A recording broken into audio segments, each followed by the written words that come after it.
4 years ago, if I told you there would be an electric motorcycle capable of changing the industry forever, you probably would have thought I was crazy. If I told you riders would be lining up at World Championship races on them, you definitely would have thought that I was crazy. But that is exactly what's happened. If we look back to our first conversation, 2022, I think I made a lot of claims. We're gonna go racing, people are gonna realize that electric is the future. I think we have proven the future is electric. You were a guy that no one had ever fucking heard of, and you're coming on this podcast wearing a suit, sounding like a Bond villain, telling people that you're going to change the industry. What many people dismissed as impossible has become one of the most talked about motorcycles in the world. Today, that vision is becoming reality, and at the center of it all is Anton Wass. Like in 10 years, the only reason to buy a combustion bike will be nostalgia. I think Stark is going to be the leader in the premium space. That is our ambition. We are doing everything we can to make that happen. A founder who never set out to build the best electric motorcycle. He set out to build the best motorcycle, period.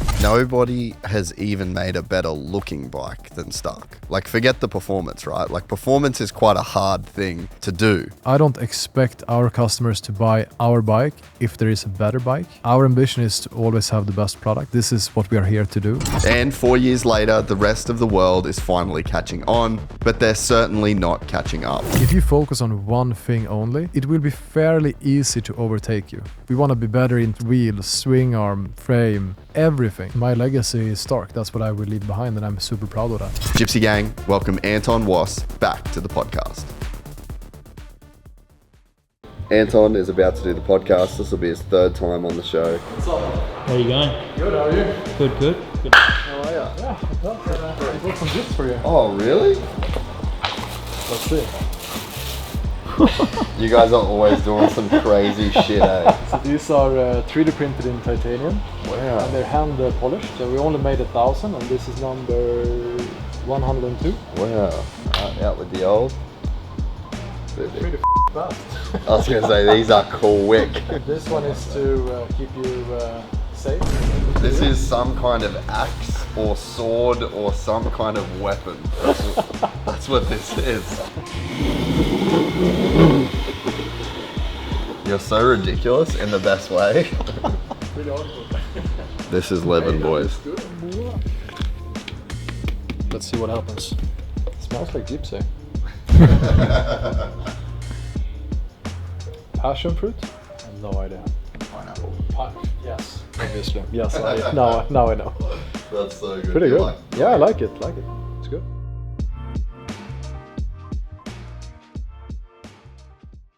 I cannot stand over-the-top YouTubers that start every single video with like, subscribe, smash that like button. I never, ever wanted to be that guy.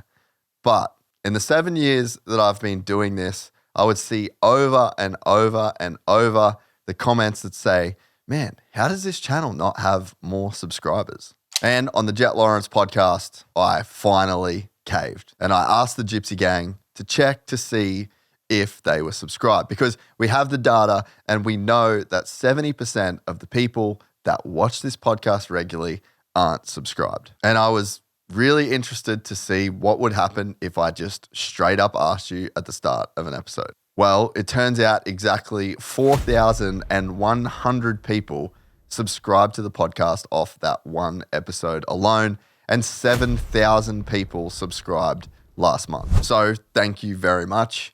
And subscribing to the podcast is something that you can do completely for free, but it actually has a pretty massive follow-on effect with everything that we do.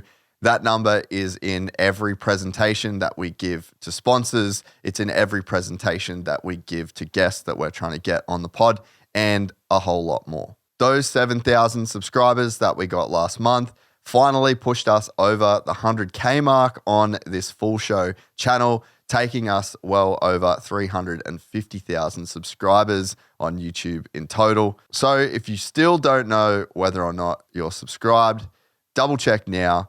And thank you so much for watching. I met a gypsy.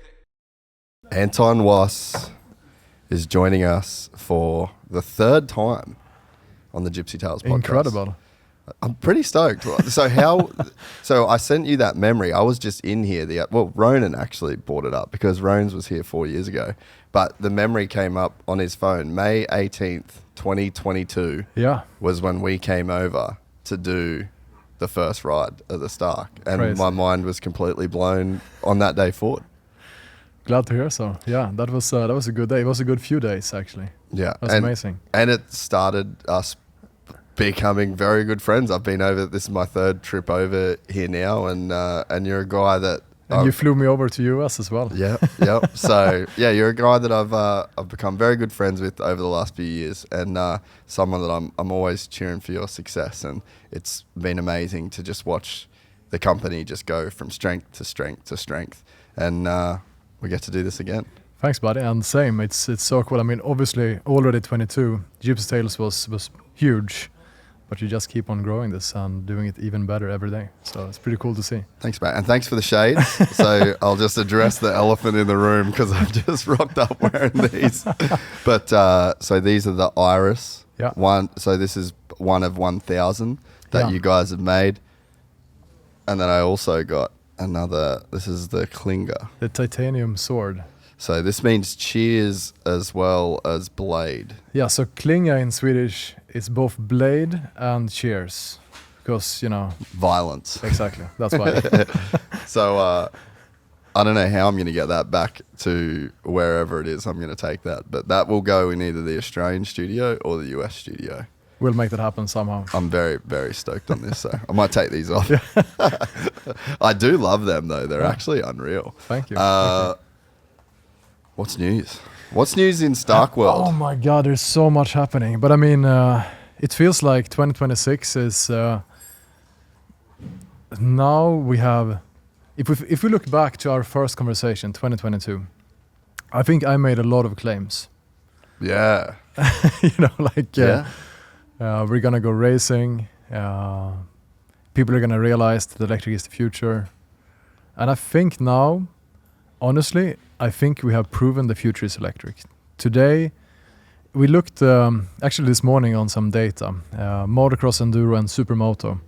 And all of these three categories, our first year of deliveries to customers, Supermoto is actually this year, we took an average of 5% global market share from Combustion.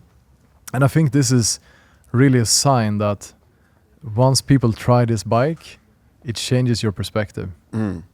Because 5% global penetration in 1 year is not normal for any industry. And this is the average, of course. So I think we've shown that all of these crazy ideas, all of these dreams that we had done, we were convinced, but now it feels like, okay, I think most people now see the future is probably electric. Yeah. Now it's only about how fast are we going to transition the minds of the people. I don't think it's about the technology anymore. Yeah. It's more about the inertia. And it's normal, you have the early adapters, early majority. Maybe this is where we're kind of now, and then, who are going to be the last guys to replace their YC 250. Two strokes for life. Exactly. You'll never get me on that, brother. Hey, we did a ride in Croatia last week, friends. The boys told me about this, actually. Yeah, it was so cool. So we took 7 Starks through the mountains and the forest of Croatia. It was incredible, so beautiful nature. And we had 2 guides. One of the guides had a 2-stroke. And when you put them next to each other in that kind of environment, it's just like, it's still around. That's how it feels like. Yeah.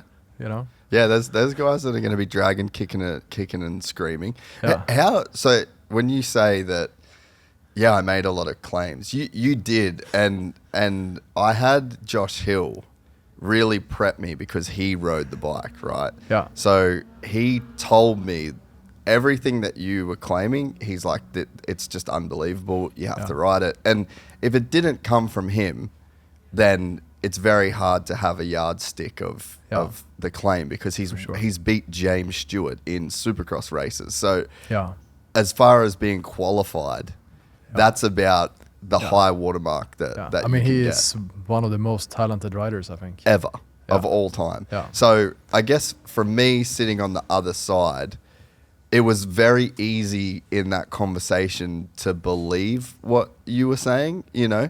And so I felt like I went into that conversation with that context from Hill.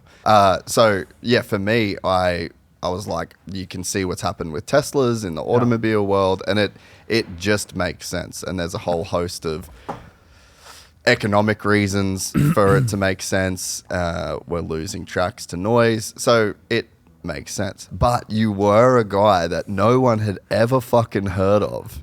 And you're coming on this podcast wearing a suit, sounding like a Bond villain, and telling people that you're going to change the industry. Yeah. But yeah, so fast forward, that was 4 years ago. Yeah. And it is remarkable what you guys have been able to do. But if you go back to that version of you that was on the podcast saying these things, where was your head at in that? Were you really convinced, and like there wasn't a fake it till you make it in your mind? Like you really knew that you were going to be here now? Hey, interesting, because there was a guy writing me yesterday on Instagram, and he asked like, hey, how do you doing something that is so challenging, like get through these moments where you question yourself? And I was thinking like for a second, but I never question myself. Yeah. I think I have an issue with that, probably. Overconfidence in everything. But for me... Delusional optimism. Definitely, no doubt. Yeah. And with Stark, there was for me no hesitation. Even like before we even built the first bike, I was 100% sure the future is electric. Like, come on, I'm shifting gears with my foot. Why am I doing this? It's incredible. I'm cleaning my air filters every single week. My man. Or maybe you're not, I don't know. No, and it's cool to hear you say that, because, and I mean, I know other, I guess, like personal things in your life and in your world to where like you're all in, and you were in a position in your life with the sale of 24MX to where you could have been a young guy in your late 20s that probably didn't really have to do anything ever again, you know? Could have had an easier life, definitely. You really could have. Like, you could have chosen a road. Like, you beat the game at a very early stage in the game, and you could have opted out, and you could have lived by the beach in Spain and enjoyed everything. And instead, it not only like the time, like the money investment in terms of you put everything, like you put all of the chips on the table for this, right? So there's that, but the time, like you are fucking crazy busy and you work 24/7 pretty much. Yeah. And it's like, so you signed up for all of this when you didn't actually have to. Yeah, but I mean, look back at history. What do you remember? Those kind of people. Yeah, but do you? That's one thing, but also I think that's one thing. Like, do you want to look back at? Yeah, I had a lot of nice days at the beach. I mean, to me, that sounds incredibly boring. Like, I would rather look back and say, "Fuck, we changed the world. We made it better," and not just from a sustainability perspective. That's not a selling point for Stark. I mean, I care about sustainability, but it's really about making a better product. That is what it's all about. And giving people new experiences. And I mean, what I hear a lot from people, riding it, which makes me the happiest, is, especially in hard enduro, I've completely geeked out on hard enduro. Yeah, you're all in, bro. I absolutely love it. Maybe the suffering, because it goes, it's a bit the same in business. Like, I probably enjoy the suffering. That must be the conclusion. But so a lot of the hard enduro guys, like, because they're so clear. Like, one thing is motocross, you have lap times, right? You're a little bit faster, slower, can be a good or bad day. But in hard enduro, you have like, either I get up this hill or I don't. It's black or white. And it has truly changed for, I think, every rider, especially amateurs. Like, I could never have done this trail. I couldn't do it before. I tried before. I mean, I had that where I live in Sitges with my 450. Like, several places which I tried and I couldn't get up. I had to go around it, And now it's just easy. It's huge. And that is, I think, delivering a better product is my biggest motivation. Yeah. Yeah. And I think just to like knowingly sign up for that, there's a thing to that. But when you said that you didn't have doubts, that doesn't surprise me at all. And when I look back at even the podcast, it's been 8 years. I just knew that it was good and it would work. I didn't know the time scale. I didn't know how hard it would be. I didn't know how hard it would come. I didn't know how it. Those things you don't know. But I mean, I would have never doubted that I would get to this point, essentially, you know? No, and I think same, like never any doubt.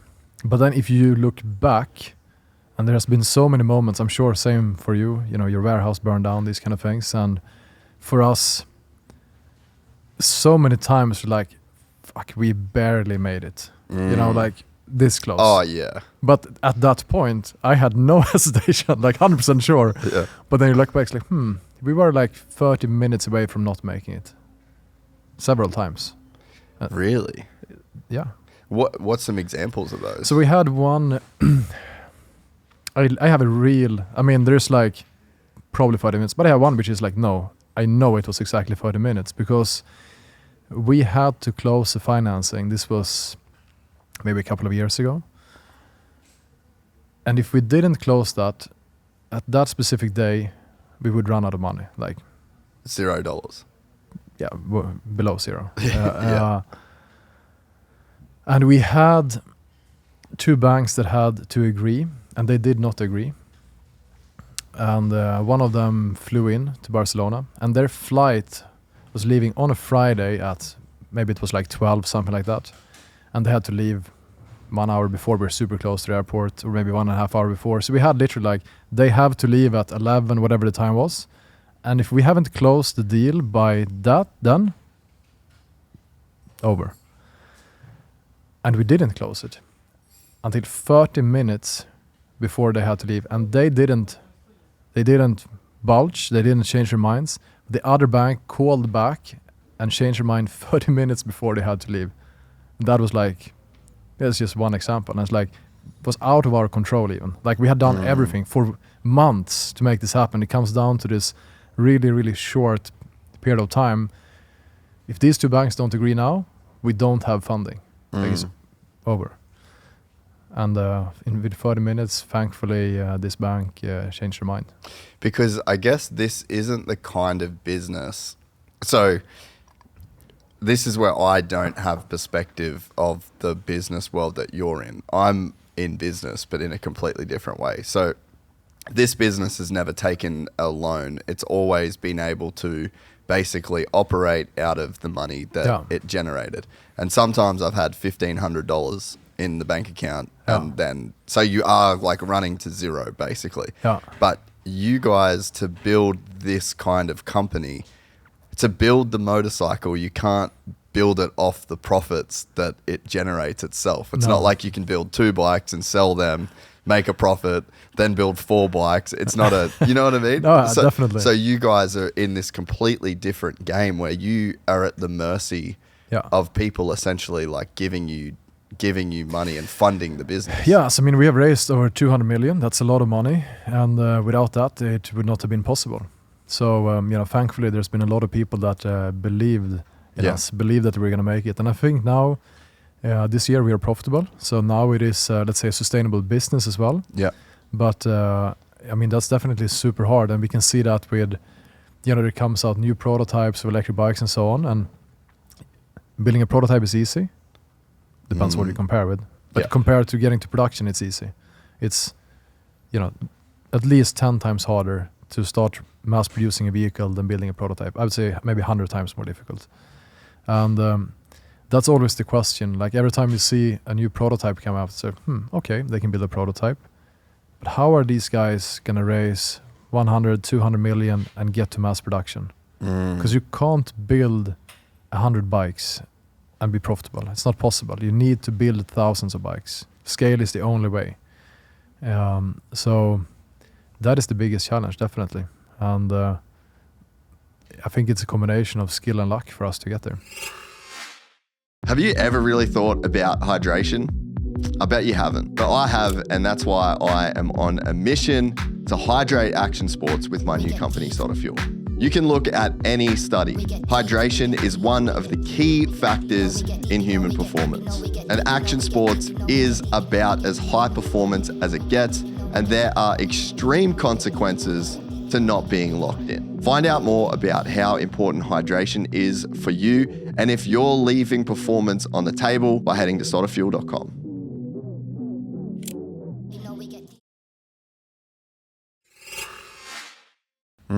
So maybe touching on that really quickly, every day I get emailed by a new electric bike company to come and basically like make the video that we made with you guys and do the podcast with the CEO of Flux or like Spanx or whatever the fucking the new company. I don't know what it is, but it's like every single week it seems like there's a new 4-letter company that is trying to do what you guys have done. Definitely. Can you see any of these companies making it, knowing what you know now?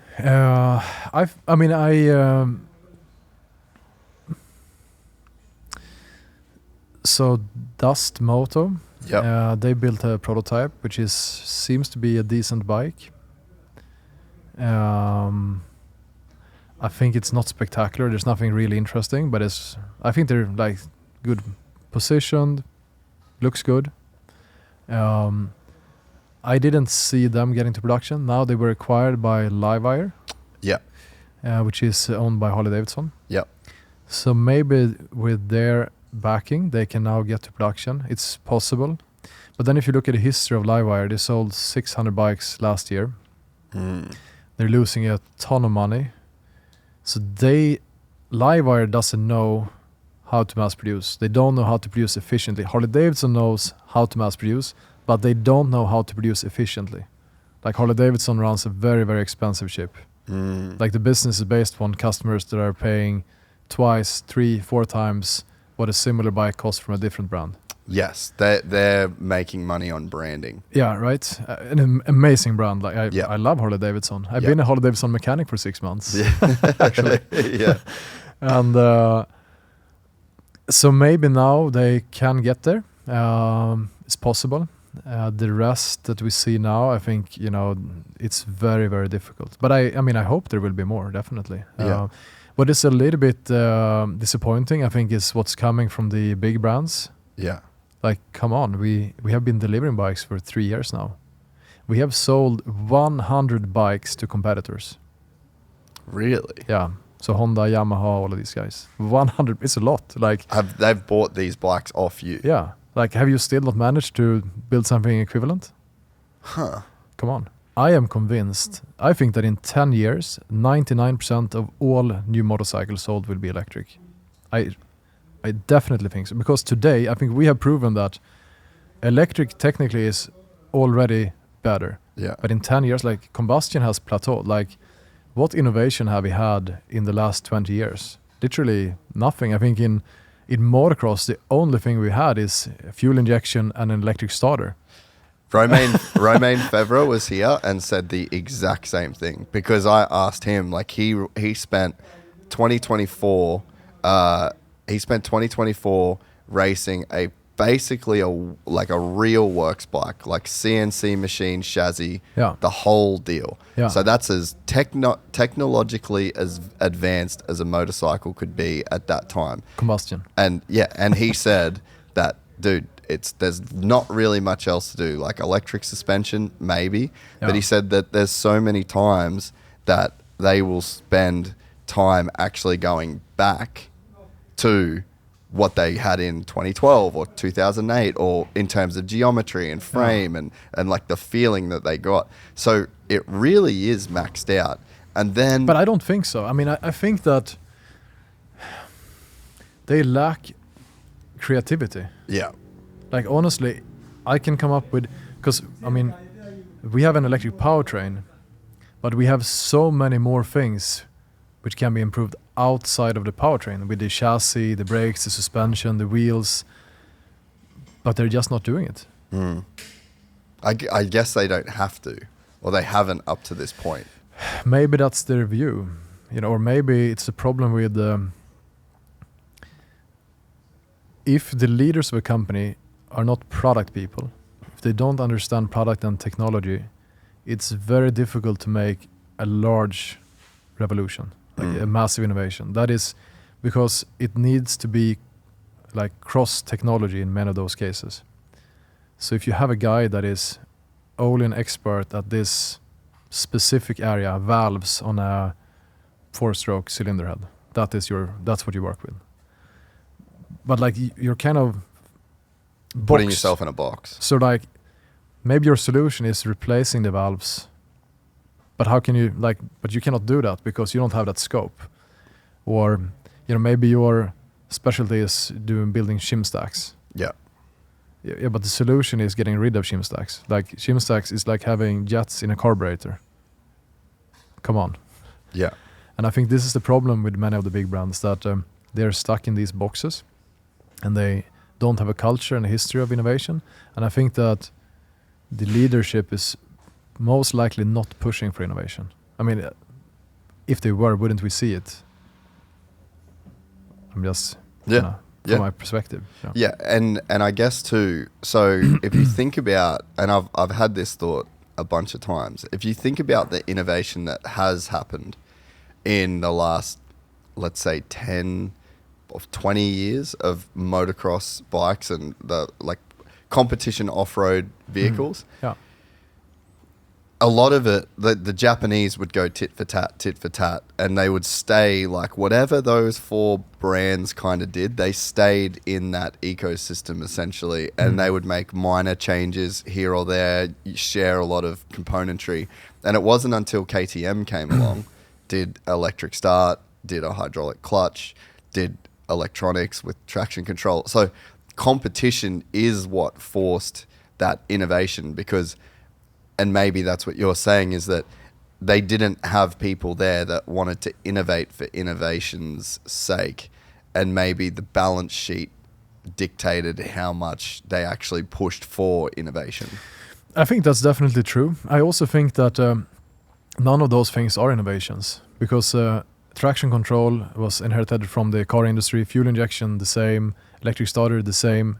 Nothing was innovated in the motorcycle industry. So I mean, yes, KTM, they pushed it a bit further than the others by integrating something from a different industry. First in the street bikes, then later in the off-roads.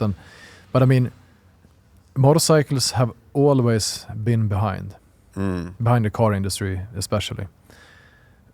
And I don't think it has to be like that. I mean, that's not our opinion. If we look at the new powertrains that we're developing for the new street bikes, what we are riding right now, so not on paper, like we're riding these bikes, have higher torque density than any other electric motor in the world. So it's not like, okay, we are trying to follow cars. No, why would we try to follow them? Let's see how we can get ahead of them instead. And I think this should be the mindset. And I think motorcycle is a great platform to do that, because the reality is that a car, would you really notice if your car is 100 kilos lighter? Like, no, most likely not. Like, you have to be a Formula 1 driver on a racetrack to feel that. But would you notice if your motocross bike was 10 kilos lighter? Mm-hmm. Definitely. Even us as amateurs we feel a huge difference. Yeah. I actually rode a motocross bike that was 10 kilos lighter recently. Oh, wow. And when I picked it up off the stand, it was like picking up a cup that I thought was full and was completely empty. Amazing. Which bike was it? I can't say. Oh. Shit. I actually can't tell you later. I'll sign some paperwork. But you're right. Like, even for me, and instantly when I was on the track, I could notice it. Yeah. It was crazy. So you're 100% right. Yeah. And that's what we need to bring out. Yeah. And it's a lot, I'm saying a lot easier as a guy that has a podcast. But if you think about how much easier theoretically it should be to make innovations on a motorcycle as opposed to a car, I'm sure that prototyping is quicker, using a lot less materials. You can use smaller machinery to actually... So realistically, motorcycles are the perfect platform to innovate at speed. I think so too. Should be ahead of the car industry. Yeah. So are you... What are you working on that can be said? I mean, one thing is, why are we making swords and titanium sunglasses? One, we like swords and sunglasses. But two, But you're doing that because you have to wear that same white shirt every single day, and you're actually a rebel, and you're like, you know what? I want to make some cool shit. that is definitely a big part of it. Yeah. But I also think that the future of producing metal components is 3D printing. Yep.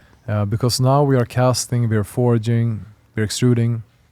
And I think that that has a massive limitation. So what we can see is that if we can replace casting with 3D printing, we can use materials which has much higher properties, so stronger, and we can shape the geometry in any way. Basically, I mean, if you look at this beautiful moose here, like you could never cast this. Like when you cast, you have a male and a female mold like this. You can maybe have some sliders, but you have a huge limitation how you can shape it. And you have certain draft angles and stuff like that. And with 3D printing, you can more or less make any shape. And this technology that is evolving at a rapid pace. So the reason we did 1,000 swords was, what does it mean to mass produce metal 3D printing? That is why, one of the reasons we did it, to learn that. Yeah. So that is part of our future. Yeah.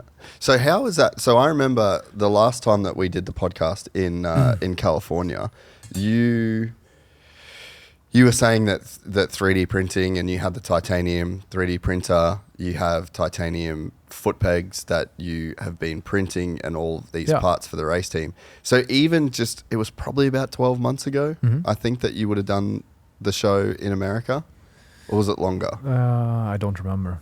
Yeah, but either way, short-ish period of time. Has there even been progression in that period?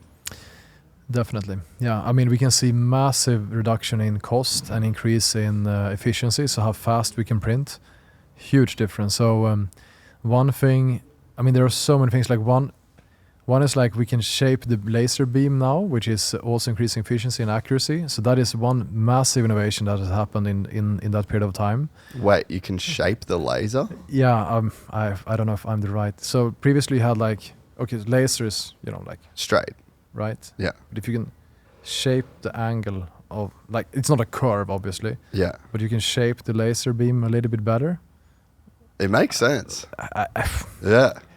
I'm not expert at that, but that helped us to increase productivity, but also the accuracy of the part. So that is one big step, definitely, that has been done. Also, what I can say is that we have ridden a bike that is more or less fully 3D printed. Actually, today, Seb is riding that bike on the track. Really? That's pretty cool. And what do you mean fully 3D printed? I mean, frame, swing arm, like the big components. That's insane. Yeah, and the weight savings are incredible. And it's just so obvious. It's just like, how do you actually do it? I mean, that is the big challenge. Yeah, yeah. So I mean, this is gonna be, of course, now it is more expensive, definitely. But if you think about the long future, at some point it will probably become so efficient that it will replace casting also in cost. Yeah. So you should be ahead of that curve whenever that happens. I mean, it's the most obvious thing, but it is met with the most resistance, because I think about AI. So for the last 2 years, I've spent thousands of hours of putting my time and effort into building things using AI. Yeah. And hasn't been a return on this investment. Oh, really? Well, yes, but not for the thousands of hours, Yeah. So, but in my head, it's just so obvious. It just makes no sense to me that you wouldn't, as soon as something like this comes out, and I think this is the moment you had with electric, right? Yeah, it's the same kind of moment where you're like, okay, this doesn't make sense to me that in X amount of years, this isn't better in every single way. Yeah. So that if you have that light bulb moment, you're almost by definition wasting your time on anything else. No, and I mean, AI is there now. I mean, if we look at I think 90% of all the people in an office position today is using AI at Stark today, like throughout their whole day.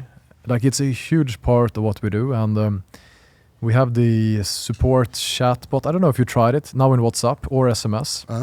So I have Sam, which is the name of our support bot, on WhatsApp, and I can text him any single question. Like he knows that my phone number is connected to this account that has these bikes, and he can see when did I buy it, what did I pay for it, what was the delivery address. He can see very soon, well, it's not live yet for customers, but bike data.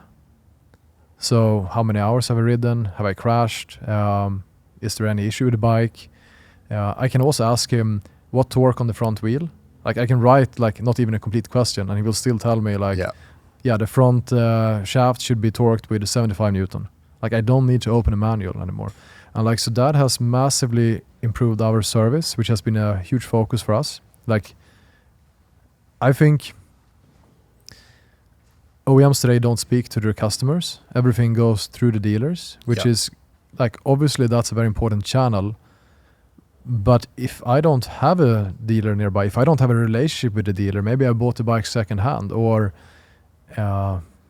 maybe the dealer next to me is not doing a great job, could be. And then that customer is left out, basically. So I think AI is really, really allowing that to happen. And we see already today more than 90% of our customer interactions are through AI with a very high satisfaction already. So it's like there is this shitty AI, for like you call the bank 5 years ago and as soon as you hear it's in a computer voice, you just get pissed, Yeah. That's not the case anymore. Like it's better, so that the people we have, they do the more advanced things that AI won't be able to do. And they can train the AI. Like that's what humans should do. But repetitive tasks for humans, like that should not happen anymore. And we actually built a cool thing, like we call it Stark BI, like Power BI, these sort of things. And so we built an AI that builds reports,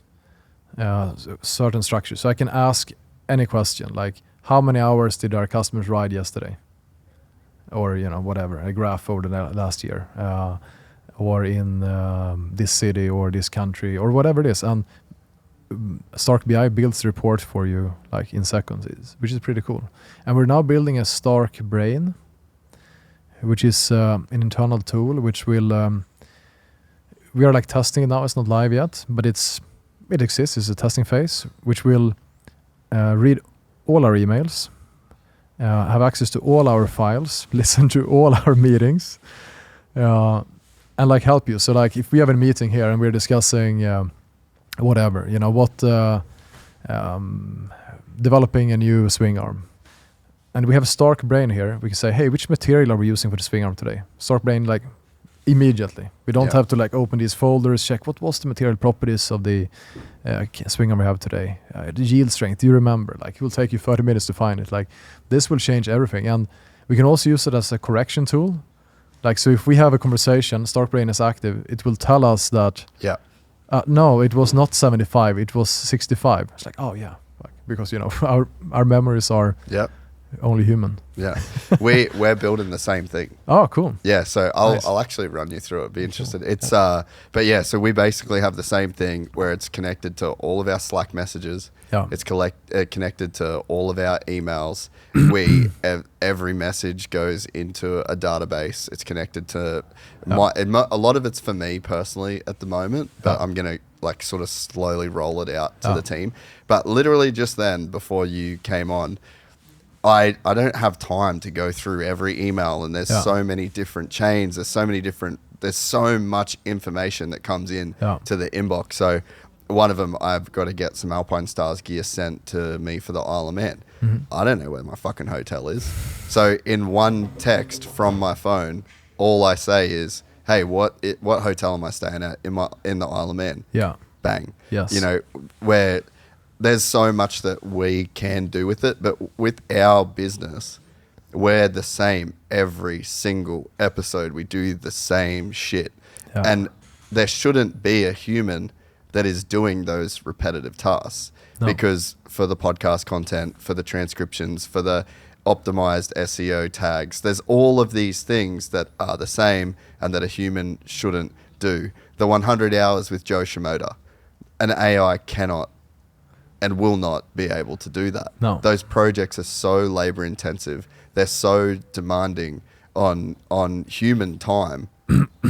And then, so not only do they take so much time, but then you've got all of these other aspects in the business that have to come first that also take up time. So it's like, in my mind, I just want to free all of our staff from all of these ridiculous but extremely important tasks, and then allow people to work in a more creative, more like real, like interactive environment that somebody like that an AI could never do. Yeah, definitely. And I mean, we can see our software development team in 6 months, they have increased the amount of code they generate by 2.8 in 6 months. Yeah, that's because they don't write code anymore. No. Like, it's just ask AI to write the code, and it makes a huge difference.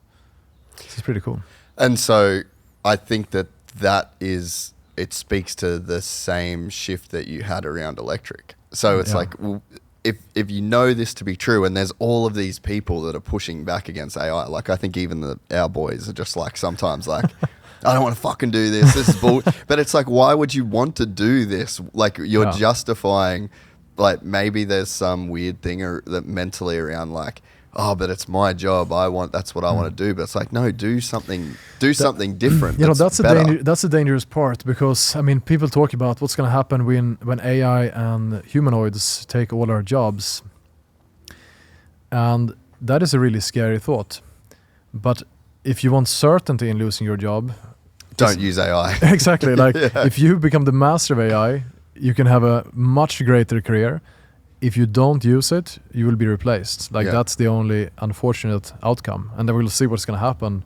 How will society manage this? But I just find it so bizarre that we're only just now actually confronting this, because I remember being a kid. Like I'm talking being a young kid. That was a long time ago. Yes. And having all of these thoughts, like the whole universal basic income, or if you work for McDonald's and McDonald's fires all of these staff because that now they have either automation or humanoid robots. Like there has to be, and this was like me being 10 thinking about this, right?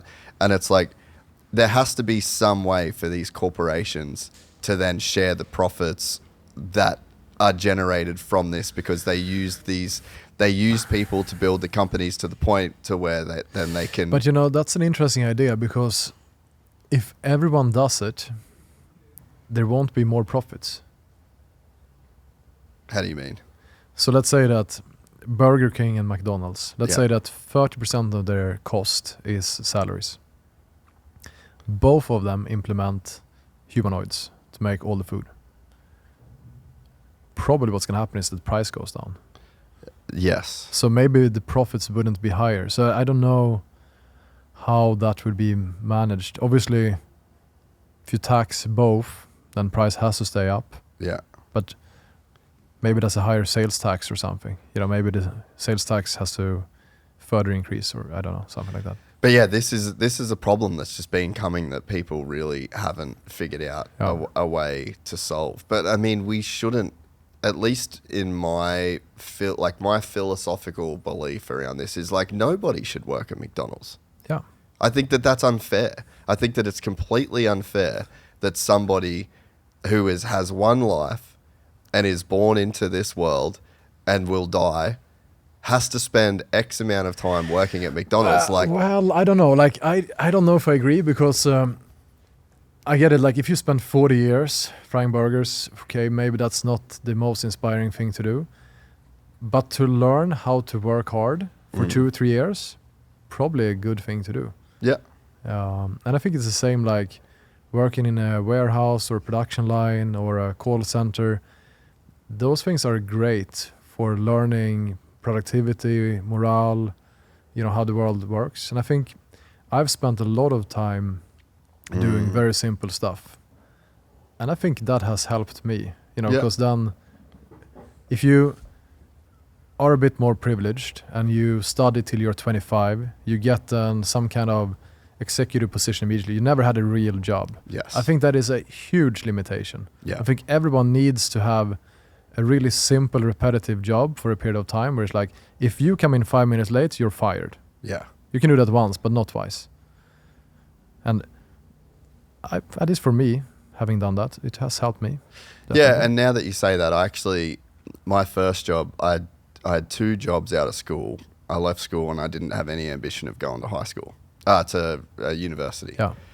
And so then my option was to just join like a labor hire agency. Yeah. So it was called a deco. I went in, I sat down, I filled in all the paperwork, I gave it to them, and then I just waited for the phone to ring. A week later, the phone calls, there's a position at the city council, drive here at this date, they'll do your orientation, and then I'm like, what's the job? I don't know, but this is what you get paid. So you just go there without knowing at all what you're going to do. My job was to weed whack the highway.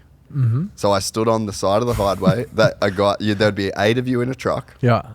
There'd be one guy that would be the driver of the truck, and he was like the leader of the crew. Yeah. And then you'd get dropped off, and then that was like 8 o'clock in the morning. Yeah. You'd whip a snip until 10. They'd pick you up. You'd have a 20-minute break. They'd fill up your jerry can, and then you'd go until lunch. Yeah. And then they'd pick you up for lunch, and then you'd go until 5 o'clock. And I would just weed whack a highway for an entire 8-hour shift. And so I did that for probably 6 months. Yeah. And then my next job was working in a brick factory, and my only job was the brick would come off the conveyor belt, and it would go into a cubing machine. Yeah. And you would have to inspect the brick to see that it passed quality control. And if it didn't, you had to pick the brick up like a house brick and throw it across the conveyor belt into a skip. And then when the skip was full, you had to run around, get a forklift, empty the skip, bring a new one in. So it was just that kind of repetitive task. I hated it, but it does teach you something. So you are right in that. I like these jobs. But you're a sucker. Yeah, could be. Yeah. My first job, that was pretty boring. I was 12. I was picking strawberries for 2 weeks, not a long time. That was pretty boring. I made 50 euros in 2 weeks. That's not so good pay. 50 euros in 2 weeks. That's pretty bad. You were 12 though. What did you want to buy? I don't think that bought me that much. Yeah, a few ice creams probably. Yeah. But I didn't have to buy strawberries. Yeah. But I guess my bigger point is that if there is a way, because the problem would be that if the rich get richer and the poor get poorer, like we already have such a massive, like Elon has $800 billion. Like that's quite a lot of money for on one. paper though. Yeah. For one person to, so there's this huge disparity in the companies that the distance just seems to be getting bigger and bigger. But I think like when we look at these numbers, it's like it's theoretical wealth. It's imaginary, yeah. Because he doesn't have, and none of these guys have that money in the bank. So he owns companies that are generating millions of jobs, generating billions in tax revenue. And because he created those things and makes sure that they run, he has a high net worth. Yeah. Which is paper money. They don't exist. And if everyone liquidated their assets, like he would have zero. That cash doesn't exist in the world. Like it's all just made up. So I think I don't know I don't see any problem of the rich getting richer because it's not real money anyway. I think it's important that less people are poor. Yeah. So it's kind of like socialism normally thinks that it's a bad thing that some people have a lot. Yeah. But that is actually a good thing. Yeah. So if you look at who creates the most wealth for the poor, it is those rich guys. They don't steal the money. They generate the jobs for the normal people and the poor people. So, and it's always, at least in Sweden where I come from, socialism is super strong. So it's this like misconception where you think that those guys it's zero sum for some person to win. You think you can trade it, That's not how it works. Yeah. So it's just like people don't understand the system. I mean, the more billionaires you have in a country, the more jobs you have in that country. But that creates exactly that effect. Yeah. If you take all the billionaires in the world and you place all of them in Spain, that with that theory that would be bad for the poor people. But the reality is, it's what they bring with them. All the other people are gonna make. We probably within 10 years we would 5x the average income in Spain if we did that. If we brought all the billionaires in the world to Spain. If you bring them to Sweden, they wouldn't fit. So it's unreal. Yeah. No. So I mean, I think it's maybe the distribution is definitely a big question. It's a distribution problem. Yeah. So I don't think it's like taking from that to that, but it's more like making sure that everyone has a certain basic. But it's also difficult with a basic income where if there's no motivation, like if you're not productive, and that's the same outcome as if you're productive, it's probably not going to end up with a good outcome. So do you think it's such a? I'm so interested in this conversation. I wish I knew the right answer here, right? And so do you think that if someone was given let's say universal basic income, let's just say everyone made $100,000 a year because AI has generated just a preposterous amount of wealth, do you think that would create a motivation problem for the average person? Because let's say for me, right, $100,000 a year wouldn't let me live the life that I want to live. So I would get that money, and then I knowing me, I would do other things to get more money to live the life.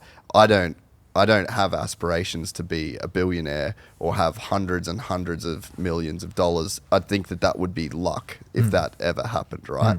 It's not something I'm actually chasing. Yeah. But for me to visit the places I want to see, bring the people with me that I want to see, not fly in economy with my wife and child, and like I would need more money than that. Yeah. So I would have the motivation to do that. But let's say I wanted one dirt bike, one car. I wanted one Stark VARG that I didn't need to do maintenance on.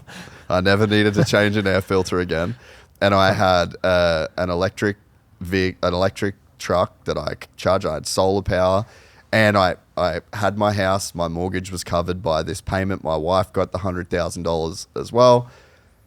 I wouldn't need a job to find interest or to find things to do or to find motivation, because right now the work that I do robs me of so many things that I actually would be doing. And I feel like you would do the same in a way. Like if for whatever reason you couldn't work, you'd still be busy. If someone said to you, you're not allowed to work anymore, here's the money for the rest of your life, you would find a way to do it. That's the kind of person that you are. Definitely. So do you think that, let's say you give everyone in the world $100,000, that there is a motivation problem? Yeah, for sure. I mean, I don't think that's good. I think people need a reason to do things. And I think people are happier when they have a reason to exist and a motivation behind what they do. And you can see that. Lottery winners. What happens? I mean, is like, are you really fortunate to become a lottery winner? Like, if you look at the average, how many of them completely blow all the money, commit suicide, start taking drugs? Like, a lot of them actually had a better life before, because I think you have to earn it. Of course, some people, they grow up, they never did anything, they inherit a lot of money, but maybe then they were like prepared their whole lives to like take care of it. Yeah. So that at least helps. And the other people that work for it, that create it, they know what it means. So I think if you don't value something that you get for free the same. I hope it's different with this sword. Yeah, I value that sword. So no, I don't think that's good. I mean, I think there is... But is that a software problem more than a hardware problem? It's a bit scary, obviously, with the world, what's going to happen when there's no Darwinism. Yeah, it's already happening. Yeah, for the last 50 years, yeah. Yeah. But it's only getting worse. So then, if we have this all-knowing, all-wise being. So to me, I think it's a software problem more than it's a hardware problem, because I think that it's if you can't be happy with, let's say you get given $100,000 a year and you can like live the life that you want to live. Like essentially you've got two options. Yeah. Make more, which is fine and no one's going to penalize and you're celebrated in the same way.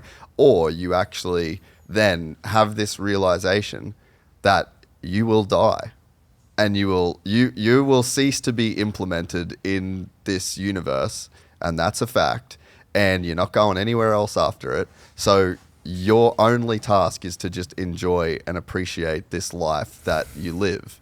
And I just feel like that, I feel like there's a way that if people like really understood that, like if you're a lottery winner that gets a $200 million jackpot and you're unhappy, that's a bug of your brain. Yeah. Like I wouldn't say that that's like a fundamental But thing. what if you were happy before and then you got to 200 and you became unhappy? So, but why would that be? Like that would have to be something around your thinking and your mind. Definitely, but if maybe you're not prepared for it. Like, I don't think every person fits in every circumstance. Like, some people,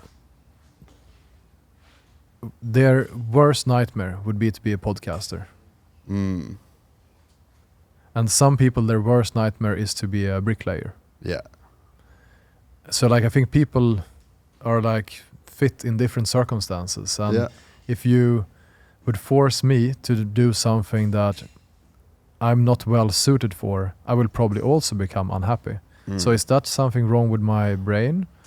Or am I just placed in the wrong circumstances? So like, I think ADHD, all of these sort of things, all made up diagnoses of people, like it's all about, okay, you have these abilities, but you need to find areas where you can use them to your advantage, where you enjoy it. Yeah. It needs to become a feature, not a bug. You are amazing at talking shit. And you're using this to build. And if you put me as a librarian where I couldn't talk to people, it would probably not work out well. Yeah. Maybe you would not motivate you. You come in late every day. You don't enjoy it. You're not happy. And you say, this is not, there's a problem with this guy. No, it's maybe a problem of the fit, and I think we all need to find our fit in the world. And maybe if everyone has universal income, we just do more sports, we have more fun, we spend more time with maybe it will work, could be. But we need some reason to live and exist. Yeah. And maybe income isn't the right way to say it. Maybe there's just a level at which the things that it takes to live are kind of, or the expensive parts of living are kind of taken care of. So we're like, I mean, Australia, for example, like anybody can walk into a hospital in Australia in an emergency situation and get taken care of, and that's it. If you're pregnant and you have a baby, you go into the hospital, you have the baby, whether you need an emergency C-section, whatever it is that you need, and you'll walk out and you won't pay $1. Yeah. Like that to me feels like a very good use of income that is, definitely. You know what I mean? Yeah, so maybe it's not so much as like people still have to work and find something to work on, but there's no way we can get society to a level where there's no way that people can fall through the cracks so far that they end up sleeping on the side of a highway in Barcelona. Yeah, you can definitely find a balance, I think, for sure. Akrapovich, I will say this, best built muffler for the money. I've never owned one in my life. They f*** those things. Dude, $1,600, dude. Yeah, I ain't doing that. Yeah, you will. You'll do it. Damn you, Chris Kiefer. They've got one. This part fits your ride. 1,300 with shipping. All right, let's go. So now we hurry up and wait. Oh, that was quick. Yeah, already. That's unbelievable. That happened so fast. Because this order was over $79, it qualified for free shipping. And Kiefer was right. This might be the most well-built exhaust I've ever seen. And we wasted no time fitting it to my YZ450.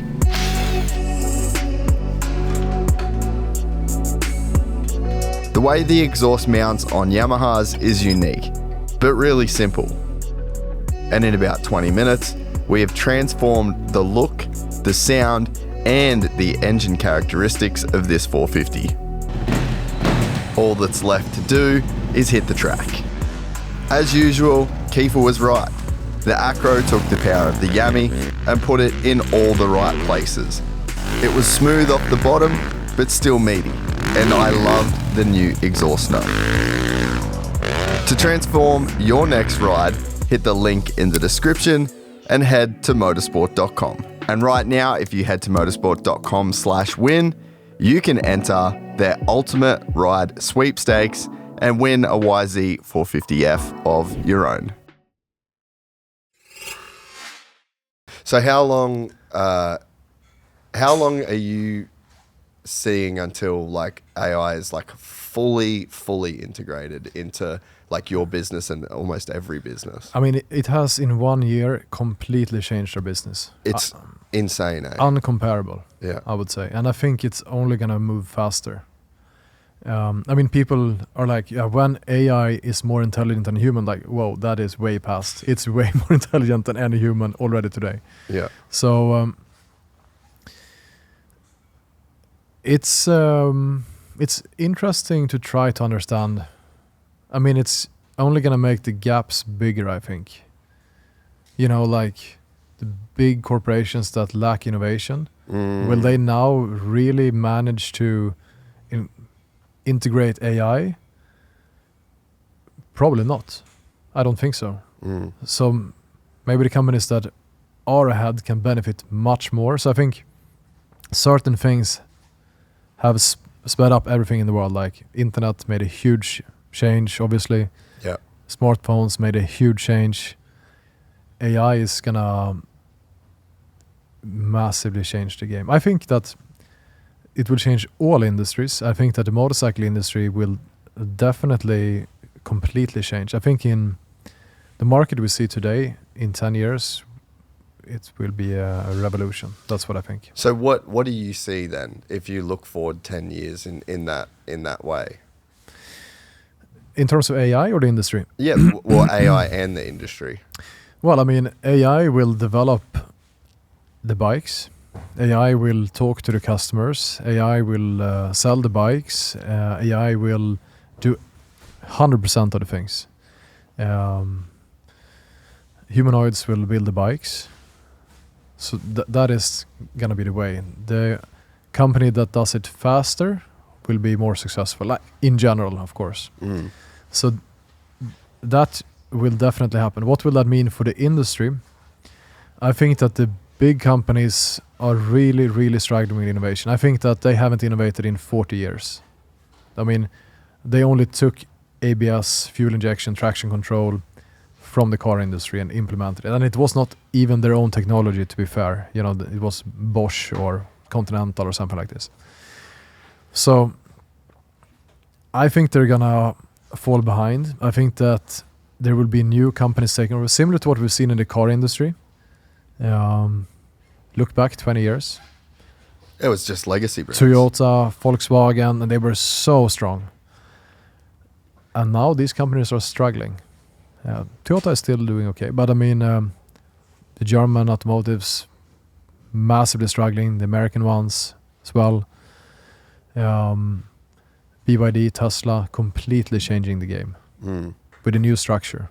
The way they work, the way they operate, the way their value chains are built up, the way they develop, they took a new path, which is clearly much better. And they will become the future winners. And I think in the motorcycle industry, we are a little bit behind. And I think that in terms of electric motorcycles, if we exclude, let's say, small scooters, which is a little bit different, Stark is the leader today.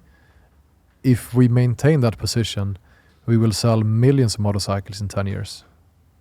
Like in 10 years, the only reason to buy a combustion bike will be nostalgia. Yeah, novelty. The only reason. Yeah. You know, and like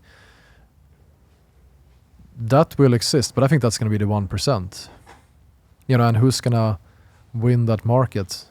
Well, I mean, I think there's a few Chinese companies doing a really good job. They will continue getting better and better and better. in the like combustion space. Yeah. I mean, if you look at the speed and innovation of, what CF Moto has done, for instance. It's quite impressive. Yeah. Yeah. Cove. Yeah. I think they're not strong brands yet. So they figured out development, very efficient manufacturing, supply chain and so on.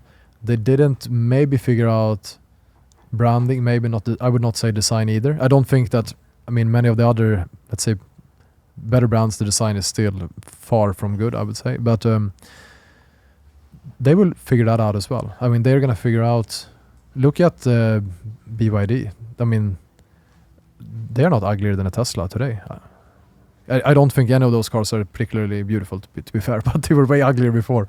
So they're massively improving. And I think Stark is going to be the leader in the premium space. That is our ambition. And we are doing everything we can to make that happen. And I think that, there was I saw a new bike today, either today or yesterday. I saw a new electric bike.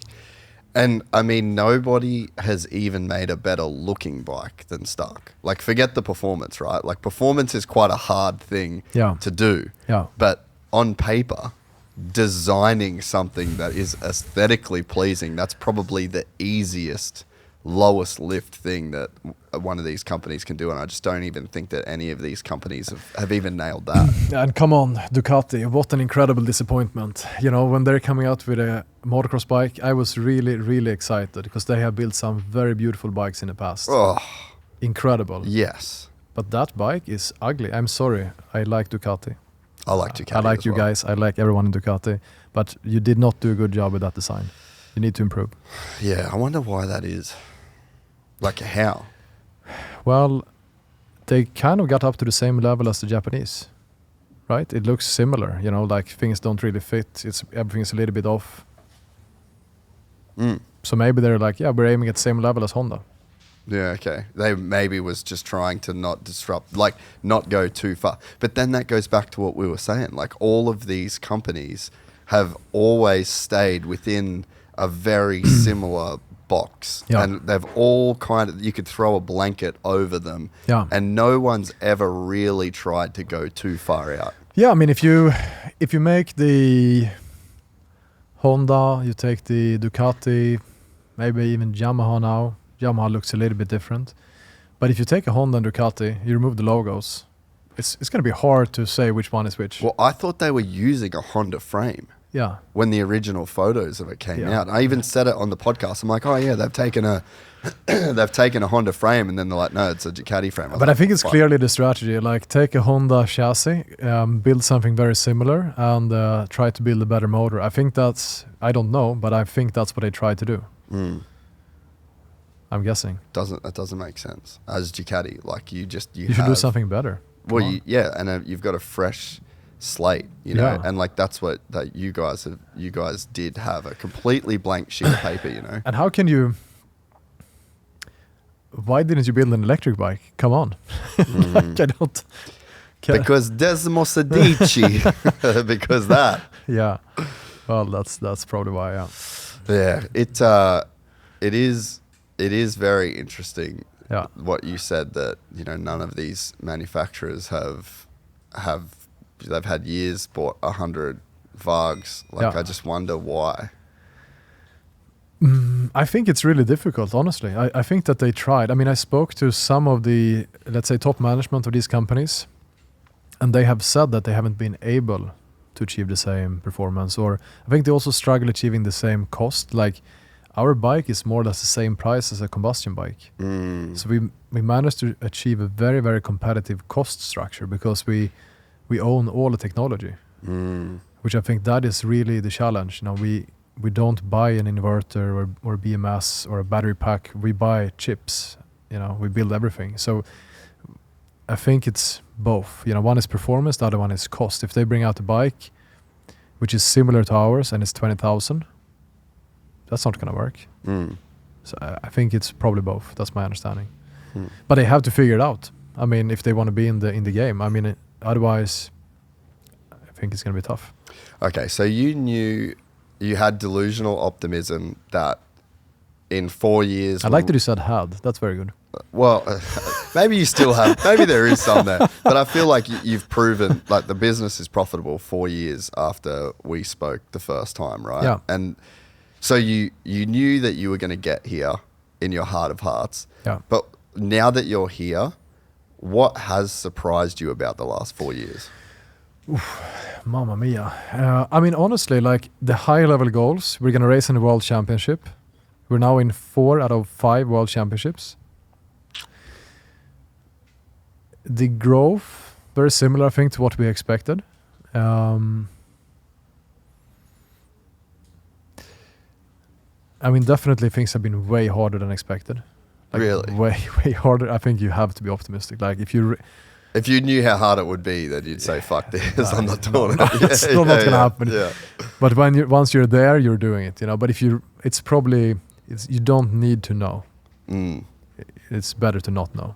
Like raising a child is probably a good example. Like if you knew all the things you have to do, you probably wouldn't do it, right? Yeah. And there's a line of people that are telling you how hard it is. Yeah. But it probably is a great analogy because there's so many people that are telling you how hard it is, but it's the best thing that you'll ever do. Yeah. And maybe that is something fundamental about something becoming one of the most meaningful things that you can do in your life. Yeah.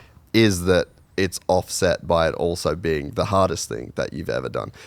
I can think of times, like there was a period of time in this podcast that if you asked me to do it again now, I don't know that I would do it.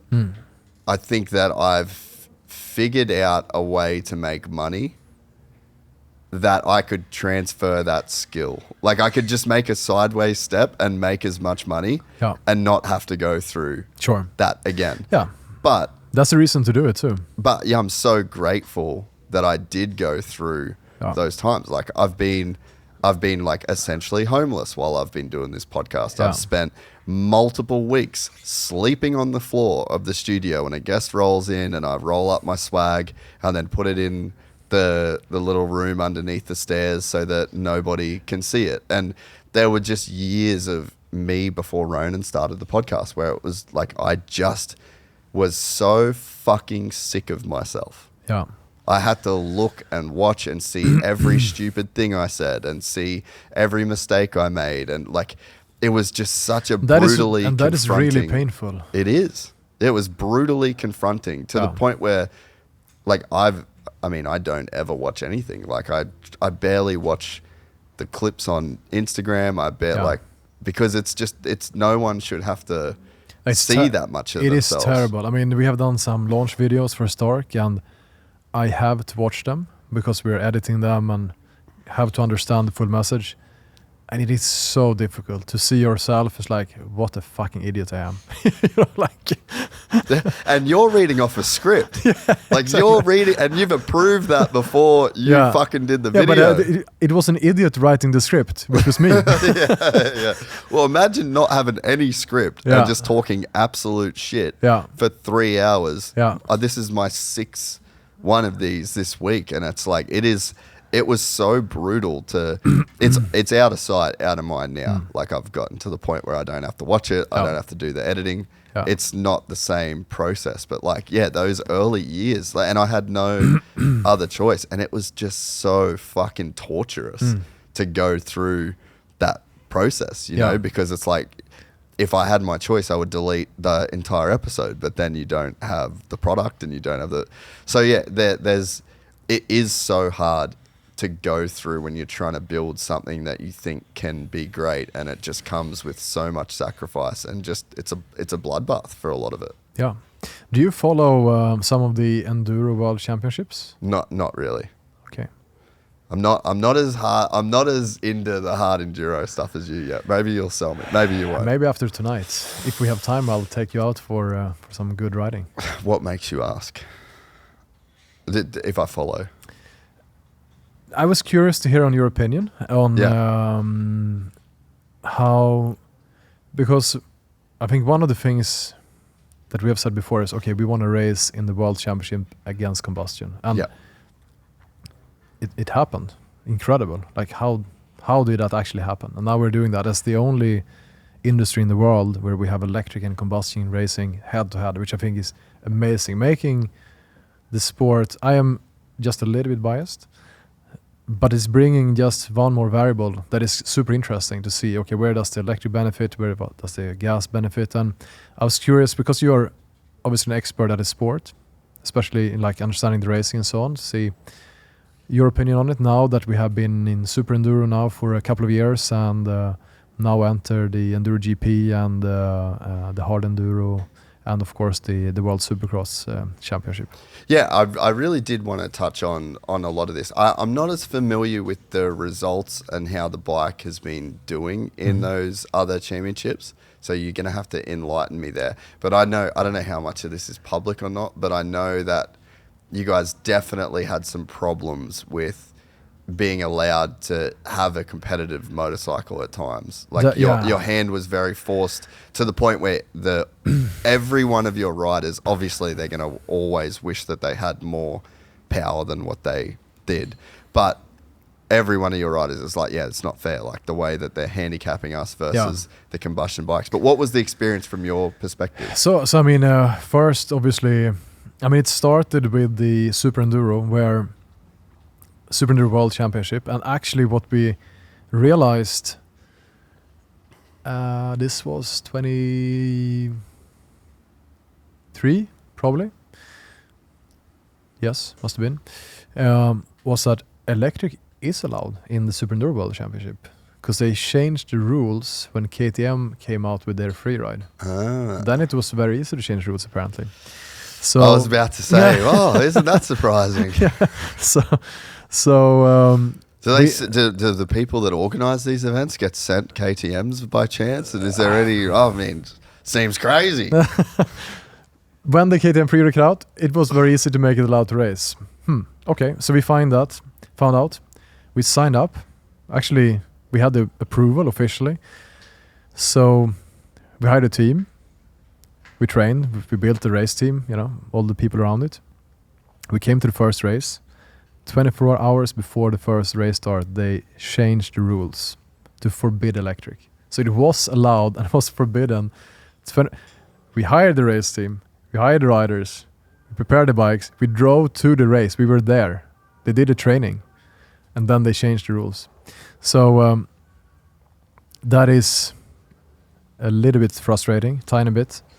And we had some conversations, of course, afterwards with the FIM and everyone involved. And we managed to find a way. And I think now we find a really good relationship and support, even I would say. And they did allow us back the year after, 2025. So we came back and we were allowed to race. And we finished 5th the first year in the Super Enduro World Championship with Eddie Karlsson. So that I think is really a good start for us, you know, competing against the best people in the world. We managed to get there. We had huge limitations. We had to add weight to the bike. Yeah, which is already much heavier than Come on. Okay, not much. All right. I knew, Similar. as soon as that came out of my mouth, I was like, he's going to fucking hate that I said that. He's like, ugh. They're heavier, a touch heavier. Yeah, touch heavier, yes. So adding weight to a bike that is already heavier and than a power the competitors. restriction. Yeah. And a bunch of other things. So that was obviously a huge handicap. You know, you have you can fight this guy, but you can only use one arm. Yes.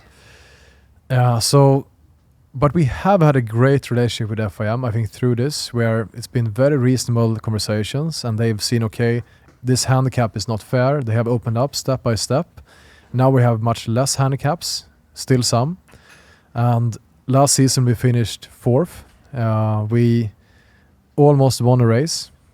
We had a podium, so like we're starting to get there. And this year we entered also the hard Enduro World Championship. And actually Eddie won one of the races, one of the night races. Super cool. So that was quite exciting. And we extremely excited for Erzberg coming up now, a couple of weeks. And the guys are prepared. I think it's a track trail that can suit us quite well. And actually Cooper Abbott from US is coming over as well. Sick. So that's cool, yeah. And We have a Chinese guy coming over. I cannot pronounce his name, but it's really cool. He made a video that went viral. So we also sell bikes in China, and he did a super cool hill climb, jumping like up the last bit. Almost looks like AI. And then we got in touch with him some way. I can't remember. Maybe he wrote me on Instagram or someone else. And we signed him up for Earthsburg. So he's coming, the first Chinese guy to ever do Earthsburg. So that's pretty cool as well. It's going to be pretty epic. And I think also with the World Supercross, we had some good results. So like showing speed. And I think we're on our way there. And we're continuing to work with the team and the riders. And it's soon time to start winning. Let's see when it happens.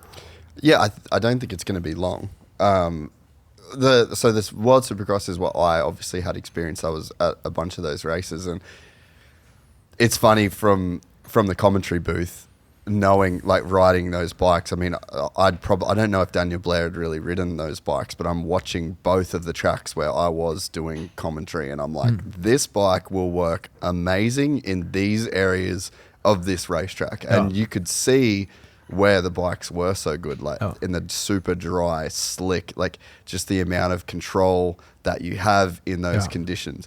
But they struggled in the whoops because you guys have a heavier motorcycle. And it's all... This was one of my frustrations when you weren't allowed to race in the AMA and you weren't allowed to race all over. It's because I'm like, they're not going to just win. No, fuck. It's not it's better in so many ways, but then there's other ways. Yeah, and I mean, that it's not, but that's how things are supposed to develop. You can never find out your weaknesses unless you take it to the toughest competition, and that's why we race. We don't race because it's a little club that the guys want to be a part of. Racing is what develops these motorcycles, and if you're the governing body that is supposed to be the caretaker of the sport and the person that is supposed to make sure that motorcycling is spread to the most corners of the world possible, then you should want to do everything that you can to let these motorcycles develop, because the reality is that an electric motorcycle, whether it's a Stark or a KTM freeride, it comes with such a unique set of upsides that combustion bikes just simply can't. Yeah. No, and I mean, if we look at it from an industry perspective, I think riding off-road motorcycles is a great sport. I think people getting into that is good for you. It's, it's not getting into drugs. It's a positive thing. Well, it kind of is. It is definitely a drug, but a positive one. Yeah. But I think the more people that get into it, it keeps you fit. It, teaches you to be tough. It gives you friends, it gives you happiness. It's a great thing, I think, overall. And it's a great way for you to connect with nature, which I think is a problem for humans today. We're just watching screens all day. So the bigger we make the off-road industry, the better. And I think we should, as an industry, let's 10x. Let's 10x the size of our industry. Why not? It's tiny. We can easily 10x it. How are we going to do that? Well, we need to get more people into riding. How can we do that? Well, kids, super important. And we're kind of seeing this mega trend right now with these small electric bikes, Stasics, Surons, all of these things. That is amazing for our industry. We should embrace this. But what is the next step? And how are we going to evolve it also for, let's say, adult bikes? Well, clearly electric is a good way because it's easier to own. You don't need to be a mechanic. There's no noise. You can ride in more places. It's easier to ride. There are so many benefits, right? And if we embrace this, we should set up this as our ambition. Let's 10x the size of the industry. It's great for everyone in the industry, even the combustion manufacturers, if they just move with the change. And if you have a market share today, let's say that you have 20% of the podcast market or the motocross industry, just to put a number on it. It's you are probably the biggest motocross podcast. What is easier for you? To go to 40% market share or to grow the market? Yeah, let's grow the market. Definitely. Yeah. That should be the direction, and this is benefiting. Because if you maintain 20% of the market, but the market 10x's, that's like 200% of the market today. yes. So it's like the most simple economics that you can do. Yeah. And that is honestly my goal with the podcast. And I don't know whether this is a fucking secret or not, but if my goal and all I think about when I do the podcast, and sorry if I'm letting a secret out to all the other podcasters, if you literally just focus on growing the industry, you make more money. Yes. Like, I am selfishly growing the industry. Yes. Because as a byproduct of this, and I've seen it, Yeah. you know, like we see the year-on-year numbers, and we see your follower count goes up, the subscribers goes up, the income goes up. It's like, and none of this is selfish.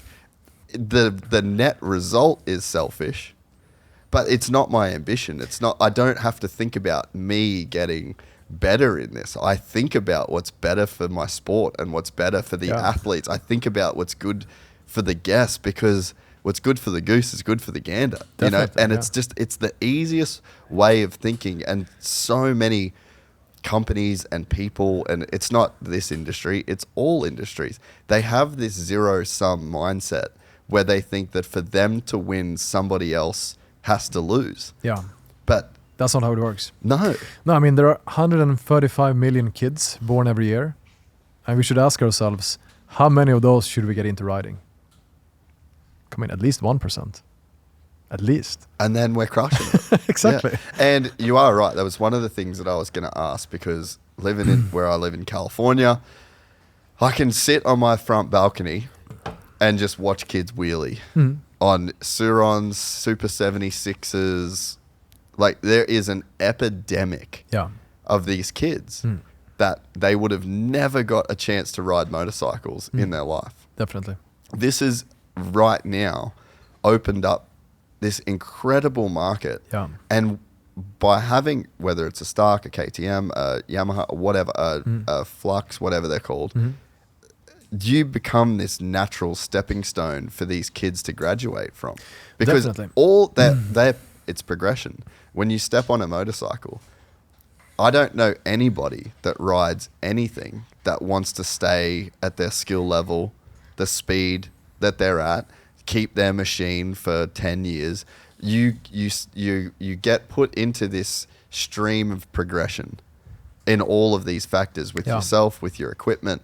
So it's like, let's build the next, like, what is the roadmap for these like hundreds of thousands of kids that are now completely obsessed with something that before that, you just had to like a bicycle. And the thing is, if you want to bring them to watch Supercross, how will you do it? You need them to be able to watch the thing that they ride. Electric.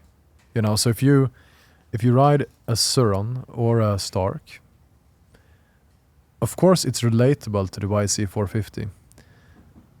But it's much more likely to bring those kids to the races or to watch it online if it's an electric bike racing. And I think for everyone it's more exciting. Like, and that is our ambition, of course. Like, we want to enter MXGP, but our main goal today in terms of, you know, next steps in racing is entering AMA Supercross. Like, that is the biggest in our industry that there is, and we want to enter this. And I think it's a huge benefit for our sport, and it's going to bring, I mean, who's the crowd? If we can bring these hundreds of thousands of kids to watch Supercross, that is great. And this is like the easiest funnel to get them there. Yeah. And actually, I think the biggest motorcycle influencer in the world might be Suronsta. He might be the biggest. I think he is. You know, like, even compared to the top superbike, like MotoGP racers, he has millions of views on every single YouTube video he puts up. No one else. He's unbelievable. Yeah. Yeah, he's amazing. Also a super nice guy, by the way. He almost killed me. I don't know if you saw the clip. No. So he was here for the launch shoot of the SM. Yeah, yeah. And we were in this amazing velodrome, you know, like this shaped track, like a few kilometers around. I remember, yeah. It's super cool. And we thought it would be cool with like a drive-by. So me speaking and he he and a couple other guys comes from behind and just passes. And he drove by at like 150 kilometers an hour. And I think he touched my arm. Like it was like, I felt it. like this. Oh, it was so scary. That was a good rush. That's hectic. Yeah. Like he would have got fucked up. Yeah, but I mean, this is the guy that we should bring to Supercross. Yeah. Man, I couldn't agree more. I would love to do the podcast with him, but I can't sit across from someone wearing a helmet for 3 hours. There's just no way I can do it, dude. I don't know how. I respect it. Yeah. That he doesn't. He wants to remain anonymous because at the level that he's at. But maybe you can avoid filming him. Yeah, that's true. I guess you could just film like from behind, eh? Yeah, that's probably a good call. But yeah, I mean, I agree with you. I think he's easily the biggest motorcycle influencer in the world. Yeah. And he just has such a loyal fan base of these, kids and adults. And he's just a nice guy. Like, I mean, I watched a lot of his videos and like, he seems to be a really nice person. And I also met him, spent some time with him. So like, that's definitely the case. So I think, this is an amazing opportunity. I think what especially like Suron has created with this has showed the industry what we need to do. Yeah. And like the opportunity is now here and we should take it. Well, and if you think about, I completely agree. And if you think about who is the biggest person in Supercross, who would you say? Must be Hayden Deegan. There you go. Didn't take long. Suronsta is probably 3 times bigger. Yeah. Maybe more. Yeah. So the day that Stark is on that floor at Anaheim 1, you guys get him to produce content around you guys racing that series. That's 1.3 million people that are going to see that video. 3 million, 4 million people. Imagine him going to the Stark test track in California. Like it is massive, the kind of thing that he could do for the sport. And the word funnel is the exact right thing. Like you've just got, we know they're out there. There's hundreds of thousands of kids that are out there. Yeah. And it's just, they could all be funneled into our sport. Yeah, because Supercross, I think, is the greatest sport in the world. Like there's nothing more exciting. And if you ride motorcycles, you can relate to it. You will understand it. You should do it. Oh, 100%. I want to say a massive congratulations to the team at Fist Handwear because starting right now, Fist is proud to be officially distributed in the US through a partnership with Parts Unlimited, bringing their gloves to riders all across the US. That means it is easier than ever to get your hands in a pair, no matter where you are. I've been banging on about how amazing Fist gloves are for the last 10 years, and now it's easier than ever for US riders to get a pair of their own. If you've heard me talk about them on the podcast before, but never tried a pair of your own, now there's no excuse. No matter what you ride, motocross, BMX, road, or even on the job, Fist has a glove designed for every condition, from blazing heat to icy cold. Apart from being the best performing gloves in the world, they also have a design for any flavor, from wild prints and bold graphics to collabs with some of the world's best athletes. And it doesn't just stop at gloves. Fist has moto socks, tees, hoodies, and hats, the full kit and caboodle. I've trusted Fist for over a decade and I don't plan on changing. Do yourself a favor, join the Fist army today at fisthandwear.co or head in to your local dealer and tell them that they need to start stocking Fist. Figure out fair rules and the racing works. I mean, clearly. And it's not like you guys dominated. No. You know, it's not like, I think that there was probably a fear. If you have to put on the other manufacturer's hat, there's probably a fear that, okay, this bike comes in, that everyone's ridden it. We all know how fast it is. I got a fucking whole shot on the thing at Glen Helen. Like, it's obvious. But you are an extremely talented rider. That is what they say. Everybody says that, actually. But it's so obvious that there is these incredible attributes that the motorcycle has. So I think that there was a semi-rational fear that if they came, they would get every hole shot, that they would win every race, like that. When you don't have any data. Yeah. But I think that the World Supercross did give us a certain level of data that showed that, okay, this isn't the perfect motorcycle for racing today right now. Like this, there's areas that it's amazing. There's areas that it's not as good. So let's, again, but every bike's like that. Yeah. You know? No, and I think that our sport is mostly about the rider. The bike is definitely super important. But I mean, Ken Roxon just won on a 15-year-old bike. And I think obviously they have adapted that bike very well to him. They really figured out, I mean, clearly he seems comfortable on the bike. But for us to come in, I mean, we have to realize that when we start racing, which we do now, everyone that is racing our bike grew up on a gas bike. You know, so like there is and it's mostly about the right, like you have to adapt. And I think an amateur will adapt in 1 hour. Like I was better on the Stark after maybe 1 minute, to be fair, because I was a pretty shitty rider on a gas bike. But the best Supercross riders in the world, they're so dialed in exactly how to ride a 450. You know, like they feel a huge difference between a cable clutch and a hydraulic clutch. Like, come on. So for them to adapt, like let's say that they have pushed their ability on combustion to 95%. Yep. First year on electric, if they have months of preparation, maybe they would be at 65-70% of their ability, because they have trained all their muscle memory, their brains, their bodies to work on a combustion bike. So definitely we have showed that we belong. Would we win the first year? No chance. Impossible. Would never happen. But we would belong. You know, we wouldn't. It would make sense. And then, okay, we will try to be better every single year, like everyone else, of course. And I think that's how it should be. I think, I mean, as you know, we can talk about the look of the Ducati, that they might not have nailed that, but I mean, I think that they completely, I think they overperformed maybe what they even should have in this first year. Like, I think that the bike was extremely competitive. Yeah. And I think that I was very, very, very surprised at what they were able to achieve on the racetrack in their first year, in the 450 class. For sure. But they are good at racing. Yeah. Yeah. They know that. So do you think that there's an element that Stark is still... So there's one thing is to develop the motorcycle, and then another thing to develop the racing program. Yeah. Because there are so many tiny things, you know, things that... It's like production in a sense. I mean, an example. Some riders use Botox in their underarms to avoid arm pump. Really? Does that help? Yeah, that's a thing.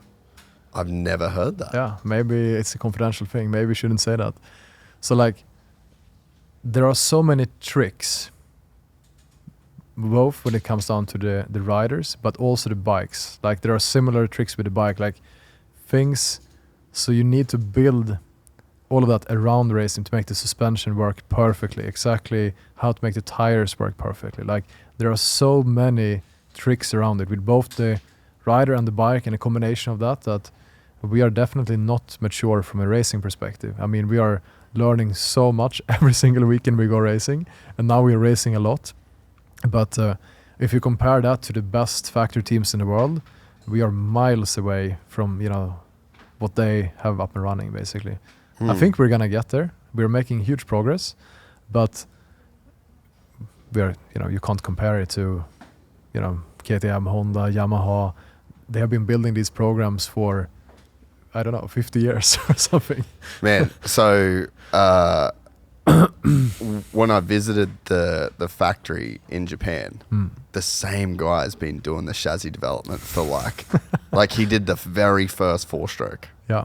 he was doing some of the two strokes. He's like an old Japanese dude. So yeah, you're right. Like even down to the guy that's making the frames, the where it ends with him, it's like that guy has been there doing it for so long. But hey, I think that from a production bike perspective, I think we are ahead. That's what I think in terms of technology, how we develop those things. But in terms of racing, it's a different thing. Yeah. And those bikes are, I mean, look at the Suzuki. How big difference is it between Ken's bike and the off-the-floor bike? Oh. I have no idea. Like, imagine if... A lot. Yeah, right? A lot. So, like, let's say that I had to build a race team with that. I would have no clue. What am I going to do? I would assume I need to reduce the weight, probably. I need to find a little bit better suspension. But what are the things they have done? Like, probably there's 1,000 things that they know because they have the experience. That is different from the stock bike to the factory bike. So we actually have a video coming out that you might find interesting. Oh, cool. So we built a... probably giving away too much here for the video, but we basically went to the factory team in Australia for Yamaha. Okay. And we built a factory bike. Wow. Like they built the whole thing. 10 kilos lighter? So it's a lot different in Australia to the US. Yeah, of course. So it's way less sophisticated. But I was just blown away by just like the efficiency, the speed that they did things, the little tabs that they welded in places, because historically riders have caught boots here where they put secondary start buttons. Just there was just so many little details that they did that I'm just like, you would have to race for so long and be put in all of these different scenarios so many different times to arrive at these conclusions. And I think this is another good reason to go electric, because try to race against a Star Yamaha 250. Like even if you're an equally good rider, if you don't have that equipment, no chance. Don't bring up privateers. Yeah, okay. I'll take that sword. That's fine. So the difference that creates, I think is completely fair. Like you should be able to do whatever you want. But the difference of that bike means that even if you're as good rider, if you don't have that equipment, you have no chance. Especially I think in the 250 class. But our electric powertrain, what the guys are racing in the World Champs is the same thing. Like in the Super Enduro, we have a little bit lighter battery. But like the powertrain is 100% the same thing. A little bit software tweaking, stuff like that. But it's so like the entry barrier for people is so much lower, which is also good for the sport, I think, from that perspective. Like it creates fairness. Like now everyone has more power than they need. So power question is out. So now you want to be a socialist. No, you are right. It would bring it way more down to the rider and then the tunability, but I mean, racing is just never going to be like, it's always going to be a meritocracy. Like you're always gonna, the cream will always rise to the top, and I think that's what people love about it in that sense. Though I get that point, but it is cool when a normal guy comes out and competes with the top riders. Like it rarely happens, but when it happens, it is so damn cool to see. Yeah, I think that all sports, the longer that we play the same sports, the level at the top just gets so much better and better and better and better. We were at MotoGP on the weekend. It's just ridiculous. Yeah. The level that these guys have gotten to. Yeah. What they're able to do. Jorge Martin is dragging his whole humerus along. Yeah. It's incredible. It's just, I think that no matter what you do to like level the playing field, it's just, there's always the whole thing of sport is like these people just finding a way to be better and better. But I guess it would be more about the athletes being better than the bikes being better. Yeah, I mean, if you kind of take the powertrain out of the question, so I mean the software tunability can be the same for everyone. Yeah. And like you don't rebuild like it will be the same. So like then it's about, you can optimize the chassis and the suspension, but it would take out some variables, which I think in general would be a good thing. And because it is about the rider. Like when we watch Supercross, we are cheering 10 times more for the rider than the bike. Yes. I think. I mean, that's... Yeah. No, I think that it's actually quite unique in our sport as well, because a lot of people, especially in like MotoGP or Formula One, they'll be a fan of Ferrari or they'll be a fan of Red Bull. They'll be a fan of the teams. There's obviously people that are fans of the drivers as well, but I don't think we have. I've always said that, like, there's no one that rocks up to the races with a Star Yamaha jersey on and they're just, the Star Yamaha is my team. And, you know, football's a great example of this. Like, I go for Arsenal. Arsenal's my team. Fuck Manchester United. It doesn't matter. Like, all of the players could go on the same. They could swap the teams and you'd still be a fan of Arsenal. Like, that is a unique character of our sport for sure. Yeah, that's something that has been done well, I think, and it depends a little bit on which category. I think that there are certain aspects like Supercross, AMA Supercross, where there has been built a lot of strong characters around the riders, which I think is great for the sport. And then I think hard enduro, super enduro, very similar. There are many guys there that are, you know, very, very well known. Of course, Billy Bolt is the most known rider, incredible guy, and but then maybe there are other categories like Enduro GP where there are few riders that people even know. Like Josep Garcia, most people know because he is absolutely... He rides motocross in Enduro GP. We beat him on one of the stages. Oh, really? Yeah, that was pretty cool. Yeah, you guys would have been stoked on that. Yes, that was amazing. Mark Sanz just killing it. Yeah, so that was cool. Okay. But so have you found... So if I think about my dad's a Honda loyalist, right? Doesn't matter who rides, what bikes they bring out, whatever. He's a Honda guy, right? And I think that there's people that they're Yamaha guys, they're Suzuki guys, they're KTM guys, and that is in with every manufacturer. You guys started fresh, but now it's been a few years. Are you seeing a customer base, like a really loyal, just Stark only, everything that you guys make, I'm going to get? Is there that culture starting to kind of emerge? I think so. Yeah, I think we can see that. I mean, I think that our passion shows through. You know, like, which other company is being run by riders? I don't think any of them.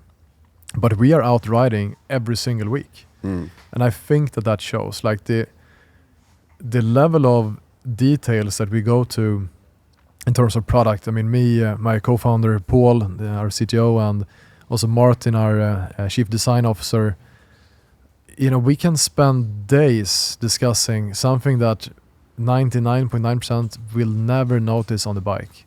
Because we care so, like, we can fight to the level of tears, you know, because we care so deeply about everything. And I hope and I think that shows through. And I think we can see that a little bit. I hope so. I mean, that's, I think, and then it's all about the product. I don't expect our customers to buy our bike if there is a better bike. Our ambition is to always have the best product. This is what we are here to do. But I think that there is some appreciation to those efforts. It kind of feels like we have many people writing us, you know, like ideas of, you know, small little things. Feels like they really, really care about it. You know, actually, one thing that I would love to show you if we go riding, which we had some input on because I posted a video, is a group ride function. So this is one of the abilities with software, you know, that can be done. Yeah. So we tried this in Croatia, this trip we did. We had 7 VARGs, and when you see each other on the map, when you're out riding trails, like, it's incredible because every time you go trail riding, you lose your friends. Like, they're just lost somewhere, you know? Yeah. Especially electric, because you can't hear them either. And now when you can see each other, it's so cool because you can see, like, you lose a guy, he's catching up. I'll just wait. I don't need to go back and did he go right, left, whatever. I need to call him, like. And I think that there's so many things that we can do with software, and also imagine bringing that to a motocross track. Like we go with 4 or 5 friends, we start doing laps, and we can see on the screen that, oh fuck, Jase is gonna lap me in 3 corners. I'm gonna pull off. or go harder. Or go faster. Or cut the track. Or every time someone finishes a lap, get the lap time. Fuck, he beat my lap time. Like, I think there are so many things. And this was not only like I wanted to promote this new incredible feature, but also we have so many guys like suggesting new features like this. I met a guy this morning who was like, he wanted a hill hold on the bike. So he has bought several VARGs, and he's riding hard enduro. And he feels that when he stops at a very steep hill, he would like the bike to automatically brake. So he doesn't have to hold the brake or put it in crawl mode or whatever. Yeah. And we have so many passionate people that every single day comes up with ideas how to make it better. So I would kind of see that as, customer group hopefully being a part of Stark. Yeah, it's almost open source. In the same way that you have like FFmpeg or, VLC player, there's like these awesome pieces of software that are famously open source, and you have thousands of people all over the world. Like obviously Stark's in a different position, but that same ethos of open source through software could be something that is applied to this type of product. It's an interesting idea. It definitely could. It could be, it's not our plan. It's possible. I think what we see today is that people are kind of demanding, requesting features, and then we bring them out. Traction control is one of these things that we actually talked about when we launched the bike, and now 5 years later, we finally bring it out. I'm sorry we have been so slow. But this has been requested every single day for 5 years. When will I get traction control on my bike? And now it is really, really good, and we're going to bring it out in, the next few weeks. Yeah, right. So why 5 years? It's about priority. There's always so many things to do. Swords, axes, sunglasses. You're busy riding. Yeah, exactly.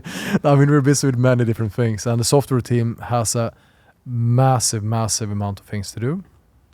And traction control, we have taken our time to do it because we wanted to do it right. Like, my experience of traction control, if you tell me, do you want traction control? I was like, no. I don't want any electronics on my bike. When I hear ABS, I get upset, So this was kind of the base. If we're going to have traction control, it needs to be good because most of them suck, that's our opinion.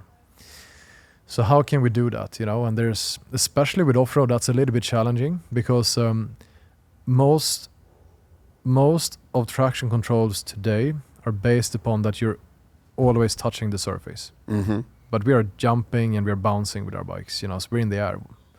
And if the bike just cuts off completely every time your rear wheel hits the air, unrideable. It sucks. So how can we make it good? So the way we developed it and the way we're going to launch it is that it's adjustable from 0 to 100%. So at 100%, it's a really mellow bike. You can do anything with it. You can jump, triples, like whatever you want, but it's mellow, less aggressive.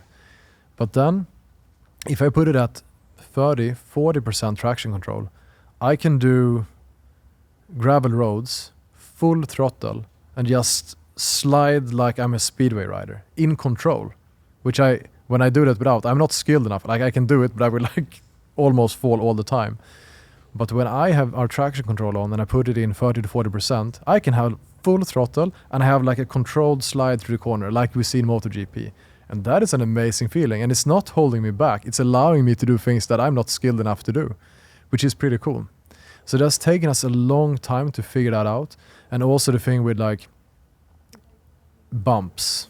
The bike shouldn't slow you down in bumps, should improve bumps.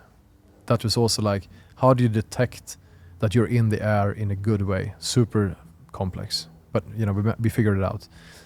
So that's, I think, a little bit of like, we would rather take 5 years and bring out something that is good than release a traction control that people hate. It is a very complex problem to solve. Yeah.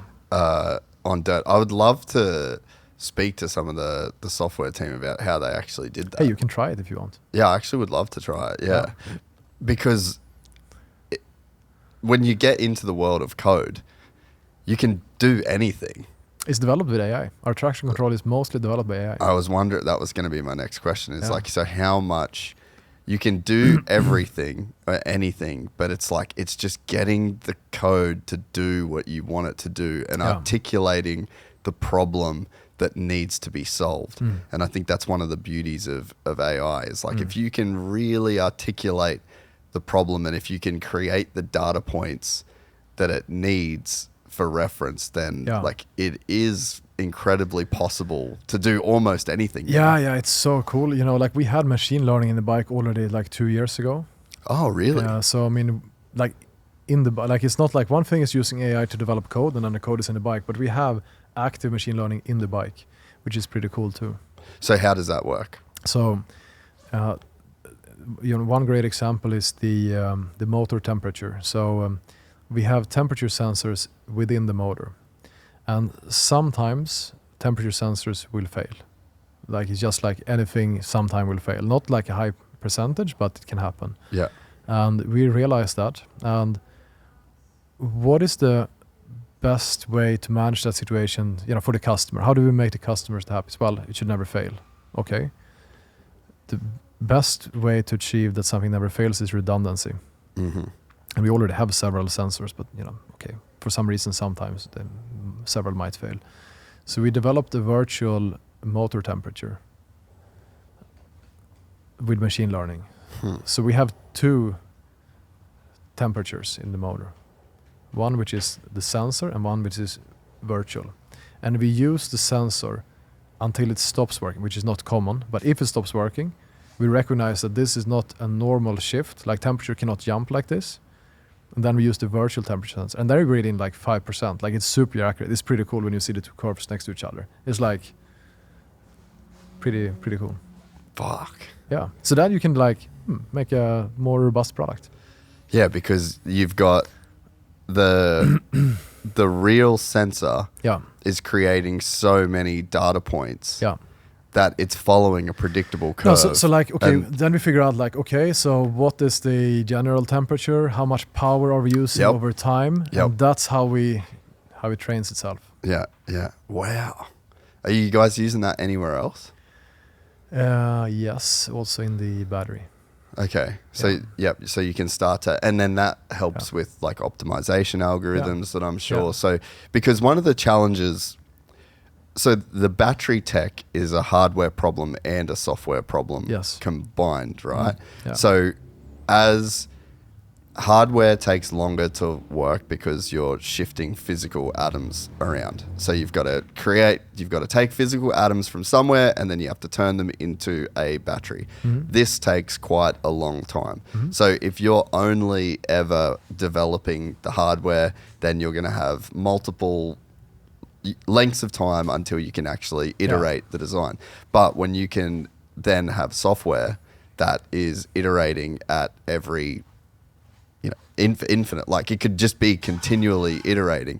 So that's where you guys are at. So you've got models that are constantly learning and constantly optimizing for the current hardware, and then you're using that to inform the decisions that you're making onto the next version of hardware. Yeah, exactly. Yeah, that's exactly how it works. And what is really, really nice is also that when we improve something, since we have over updates, we can improve the bikes. So if you look at the first bikes we delivered 3 years ago, I mean, it's a completely different bike today, like way, way, way better. So many more features. It's more like stability is better, function is better, but you also have like adjustments you didn't have. You have navigation, you have lap modes, you have all of these things. Soon you will have traction control. Soon you will have a group ride so you can see your friends. And it's a never-ending game. And that is, just clearly, I think a winning strategy. Like it's a massive investment to develop it, but I think because normally it's like you buy the product today, and it'll never get better than it is the day you buy it. But that's not the case with your smartphone. And it doesn't have to be that way with your bike. It can also continue to improve, which I think is pretty cool. So in terms of the physical hardware of the battery, that's obviously something that you guys are working on. So you've got the battery components, you've got the software that runs the motorcycle, and then you've got the powertrains that delivers the power to the ground. So essentially they're like your three major heartbeat, like the major components of the motorcycle. So where are you guys at on new battery tech? So, I mean, we are developing a new battery cell together with several battery cell manufacturers, and this is to, the new street bikes that we're developing. Our ambition, I would say already now, they have the highest energy density of all battery packs in the world. How do you achieve that? Like you have to start from like the foundation, which is the cell. So we co-developed this cell to achieve a super high energy density while still having, great power, fast charging, a good way to industrialize and manufacture it, and so on and so on. So could you explain a battery cell to me? Like Yeah. a battery pack is made up of multiple cells. battery cells. They look like this, a bit smaller, like an AI battery you have in your remote control, but a little bit bigger. There are different sizes. Today, the cell we use is 21 millimeter in diameter, 70 millimeters long. The cell we're developing now for the street bikes is 26 millimeter in diameter and 120 long, so a little bit bigger. The cell, if you think about, it's a round can like this. Inside you have a construction, a cigarette lighter in an old car. Yes, the coils. Yeah, it's like a winding. Yeah. The battery cell looks the same inside.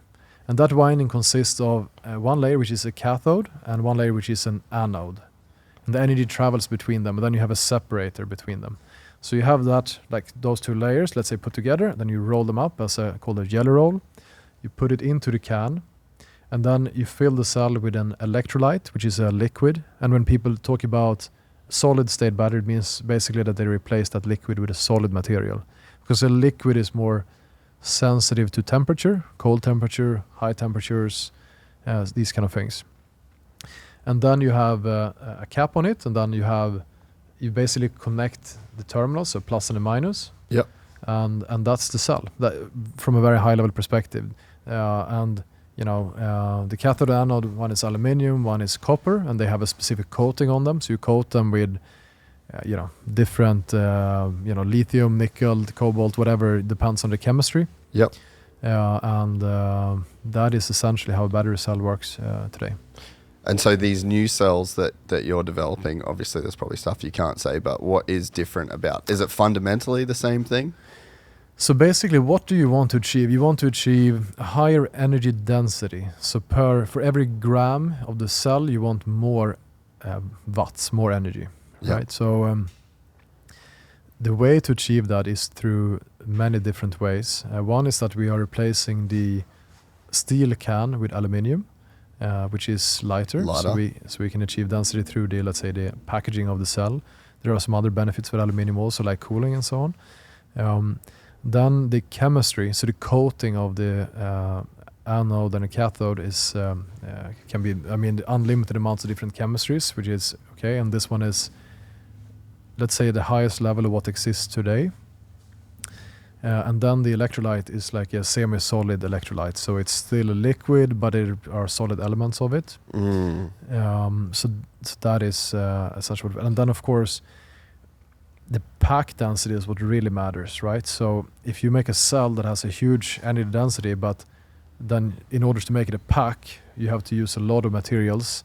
That's not efficient. So you want to have a cell that allows you to have a very efficient pack construction. Which is one of the reasons we've had to use a bigger cell, for instance. So, I think if you think about the future of battery packs, we will see like small incremental improvements every year for, I think, many years to come. It's not going to be like next year double. Like that's not going to happen. It's like a few percent per year. That's the evolution. And I think that the future is more range, less weight, faster charging. So I mean, then you can argue like, how will the future of electric motorcycles be? Are you gonna swap batteries like you do on your power drill, or you did on your phone in the 90s? Or are you gonna charge it? We think that we're gonna charge them because batteries are heavy and expensive. So let's say you buy a VARG today, $12,900. The battery, I think, is maybe $3,000 as a spare part, heavily, let's say, subsidized, because we don't want it to be expensive. It is 35 kilos or 70 pounds. It's a huge part of the vehicle weight. So if we would make it swappable, first of all, the bike will become heavier because we have to make a system to swap it. We cannot use the battery as you cannot minimize the battery, its weight, as much as possible. And the chassis, like we use the battery as a chassis member. So the bike would become a few kilos or pounds heavier. Then to swap it, like, can you pull 35 kilos from here to here? Like, or how are you gonna do it? Like, how many? It's not convenient at all to swap it because it's a super heavy and big thing. And then it's super expensive. Like if you have to add and own several batteries, like suddenly the price goes up from 12,900 to 16,000, or if you want two, it's 19,000 and so on. So we think that the future is really, really fast charging. So we now brought out a faster charger, which is you charge the bike in 1 hour, which is good. We also brought out portable chargers, which is a little bit smaller than this one, a little bit thicker. Yeah. So you can put it in a backpack if you go riding, supermoto, enduro, whatever. Yep.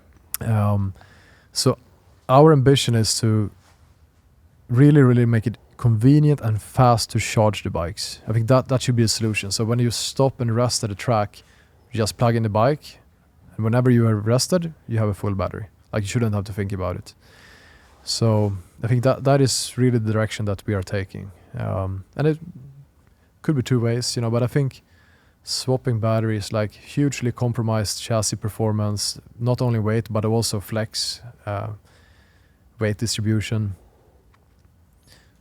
hugely compromised in cost because you need to buy extra batteries. Carrying them is a nightmare. They're super heavy. So probably we think that that's going to be the next evolution, let's say.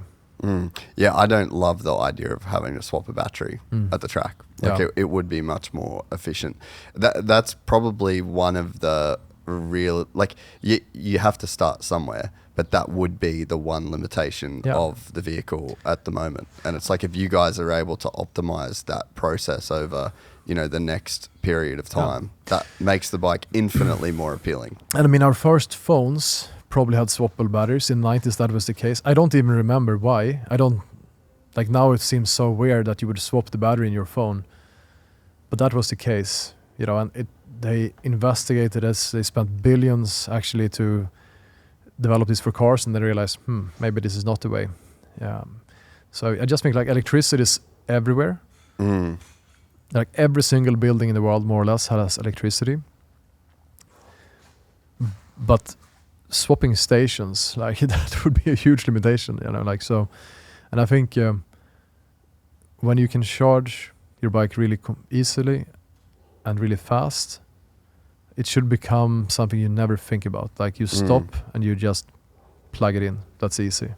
Yeah, and that's what it is with Testl. So the last time that I stayed here and I stayed at your place and I had your other Testl, it was a weird change. And I mean, I loved the idea of the cars and I loved the experience of being in the cars. And I loved like the car itself in the same way that I love the Stark itself. But then that first time I spent 2 weeks not going to a gas station, it really was a massive perspective change on the reason to own that vehicle. And I remember just noticing it because I was like, oh, I don't have anything to fucking drink. Like, I'm so used to every time I stop for fuel. Yeah, you buy something to drink. I just buy a drink, Yeah. you know? So it's like, it's those little changes that problem was solved to where I didn't go to a gas station. I would reverse it into your garage. I would plug it in at the wall and then I would drive the car the next day. And that's no different to getting home and plugging in your phone and then you pull it out. And if the phone or the car or the bike charges fast enough to where, you know, even like your phone was flat when it was here, you charge it, by the time you pick it up again, no matter what, it's going to have enough power to last you with a very small amount of charging to last you as long as you would need to use it again. Yeah, and I mean, if I would have to carry, I mean, a spare battery for a phone has no weight, but it will still be inconvenient. Another thing. Yeah, but if my spare battery is 30 kilos, like that is not so nice, maybe. So yeah, what other, I guess, innovations have you got your sights on that you think will make the experience much better? You know, I think it's really about small things here and there, like improving everything from like the bodywork, the seat, the brakes, the handlebars, the wheels, every single component. Everything can always be done better, and I think that is really like the future. Like if you focus on one thing only, it will be fairly easy to overtake you. But we want to be really, really difficult to overtake. We want to be better in tires, wheels, swing arm, frame, foot pegs, everything. So we are building these, let's say, specific engineering team focused on different components. And I think this is the way to do it. And of course, there are like also some bigger revolutions, like when we have digital suspension, that's going to completely change the game. Like that is, I think, as big or close to as going electric. I mean, the problem with suspension today is that it's not correctly set, because no one has any idea how to set it. Like if you're one of the fast riders in the world, yes, you have a suspension guy there full time. He will make sure your suspension works. But even the best in the world struggle every single weekend. Right. And you know, but then we have the happy amateurs like me and you. We never touch the suspension. Maybe it's performing at 50% of its ability. Like that is the problem. And I think that once we go digital, we can maybe automatically always be at 90%, which for an average guy would be like, it's working twice as good. So I think that can make a huge difference. And there's performance in that, but there's also safety. Yeah. Which I think is huge. So will you develop that? Is that something that comes from you guys, or is that something that you guys have to develop with, say, KYB, or how do we get there? You know, I think that you should always start with a goal. Like, what is it that you want to achieve? We did not want to develop electric motors or battery packs. We didn't start this company to do that. But we had to develop it because no one else had done something that was good enough. And then, of course, there were benefits of, you know, once it was done. In terms of suspension, we don't have a wish to develop it, but someone has to do it. So if no one does it, yeah, probably at some stage we will do it. But I hope someone does it. You know, we have enough problems, please. Yeah, someone help me. Yeah, so we'll see. Because you think about like machine learning. I mean, you ride a track, especially think motocross or supercross. Yeah. And in X amount of laps, your suspension knows the setting. Yeah. Tire pressure as well. I mean, like now in your dashboard, you choose what power curve you want, what regen curve you want. Soon you will decide what traction control you want. Some other settings in the future as well. When it comes to air pressure suspension, you have to like manually plug something in, like adjusting carburetor. And I think this doesn't make sense. So I think that those things has to also go to maybe first the dashboard that you define, that I want 0.8 bars tire pressure, I want this kind of suspension settings in your dashboard. But eventually, at least suspension should be automatic. Like it needs to be able to sense, exactly like you said, okay, now I know this track. Maybe it will suggest you something, or maybe it automatically changes. Maybe you as an owner of the vehicle should be able to decide, yes, I want to manually set it, like in the display, or I will allow it to change according to my riding. So probably step one is to have suspension that rebound and compression is and not, preload. is not adjusted by clickers, manual clickers. It's all just done internally to where you don't have to adjust it with the tool. And then once you get step one, step two would be to be able to build machine learning and algorithms that are able to either suggest or just on the fly. And you would think about, it would just have to know the position that it is on the track. But MotoGP is at such a high level of so they know corner by corner how much traction control they're getting, how much engine brake that they're getting, how much power that they're getting. Oh, okay. So where's Stark at in that? Are you just sitting there being like, fuck it, all right. We are not doing that now. I don't know if... maybe that is the way. I'm not really sure. It's definitely possible.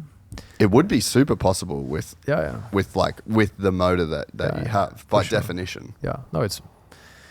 So now we allow the riders to switch between modes. So you have 5 modes that you can define the power, and when you ride motocross, most people will choose one and stay in that. When you ride enduro, you switch more. Okay, now I have this super slippery riverbed that I'm gonna do. I will go down to 20 horsepower. I want low engine braking, and I'm just gonna be smooth. Traction control there will be amazing. And then a little bit later, you have a grippy area, maybe some big steps, and you want 50 horsepower. Maybe then you have a downhill, and you want to have 17 regen because you don't want to hold the brakes all the downhill. You want the bike to do it for you. So that is how it's done today. Like, people are actively doing that. Like, if you know this kind of riding I'm going to do, you have these 5 modes and you swap in between them depending on what you do. And I think in a track, maybe it makes sense. I don't really know. You have to figure that one out. Would I always ask myself first, would I do this? Would I want it? But I'm not a racer. I think, I haven't really ever thought about this. Like, I'm kind of just bullshitting right now as I think about it. But would you want it? Well, so think about this.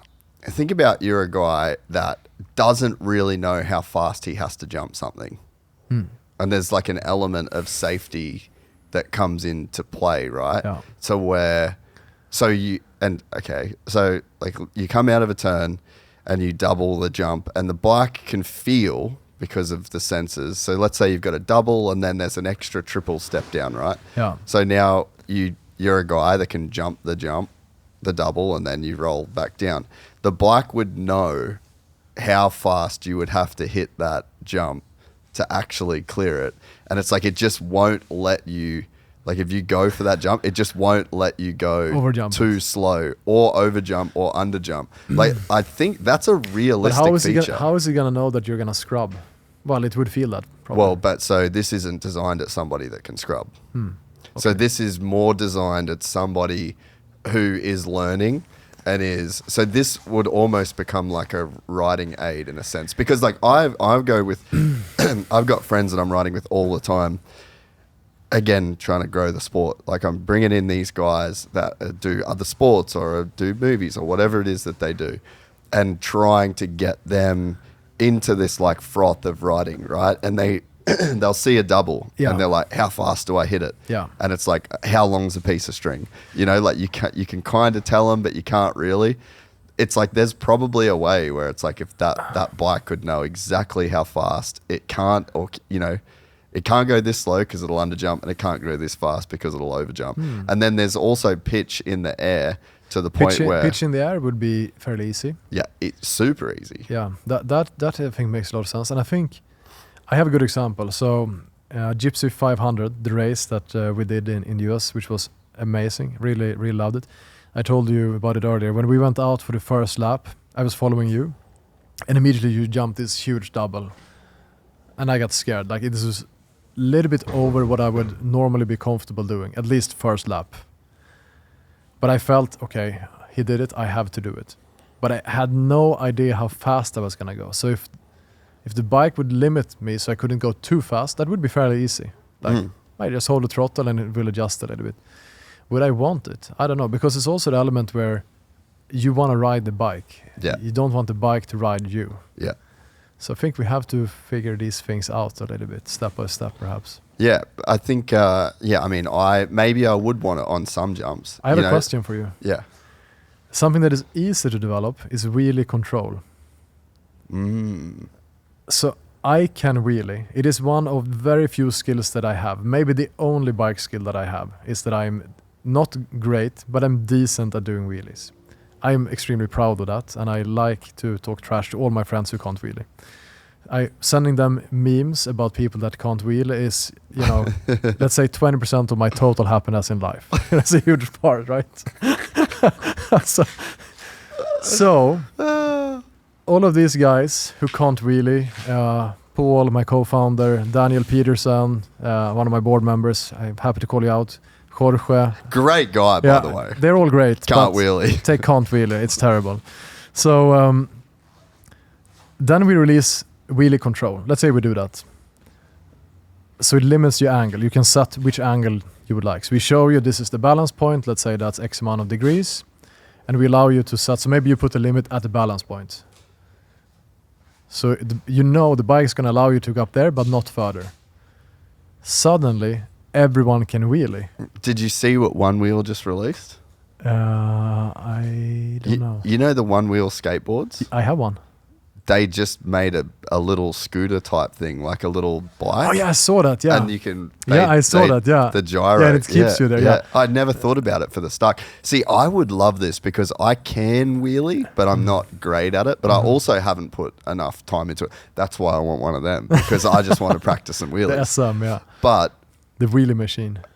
Let's say for me, so how I would use that at 2% past the balance point or 3% past the balance point, I want Stark to bring the bike down for me so that at least I can really start to learn and play with that. I think that's an awesome feature. I asked the But as someone that wheelies, you're like, fuck that. Yeah, I asked the Scooby. He's a stunt guy riding the SM, incredible guy, Swedish, can do whatever on the bike, insane, And I asked him, and he was like, "Oh fuck no, you can't release that," because he's so good at it. Yeah. And it's kind of democratizing wheeling. Yeah. I feel a little bit, I'm against it, but I feel that people probably want it, so probably we have to release it. Dude, because of the joy.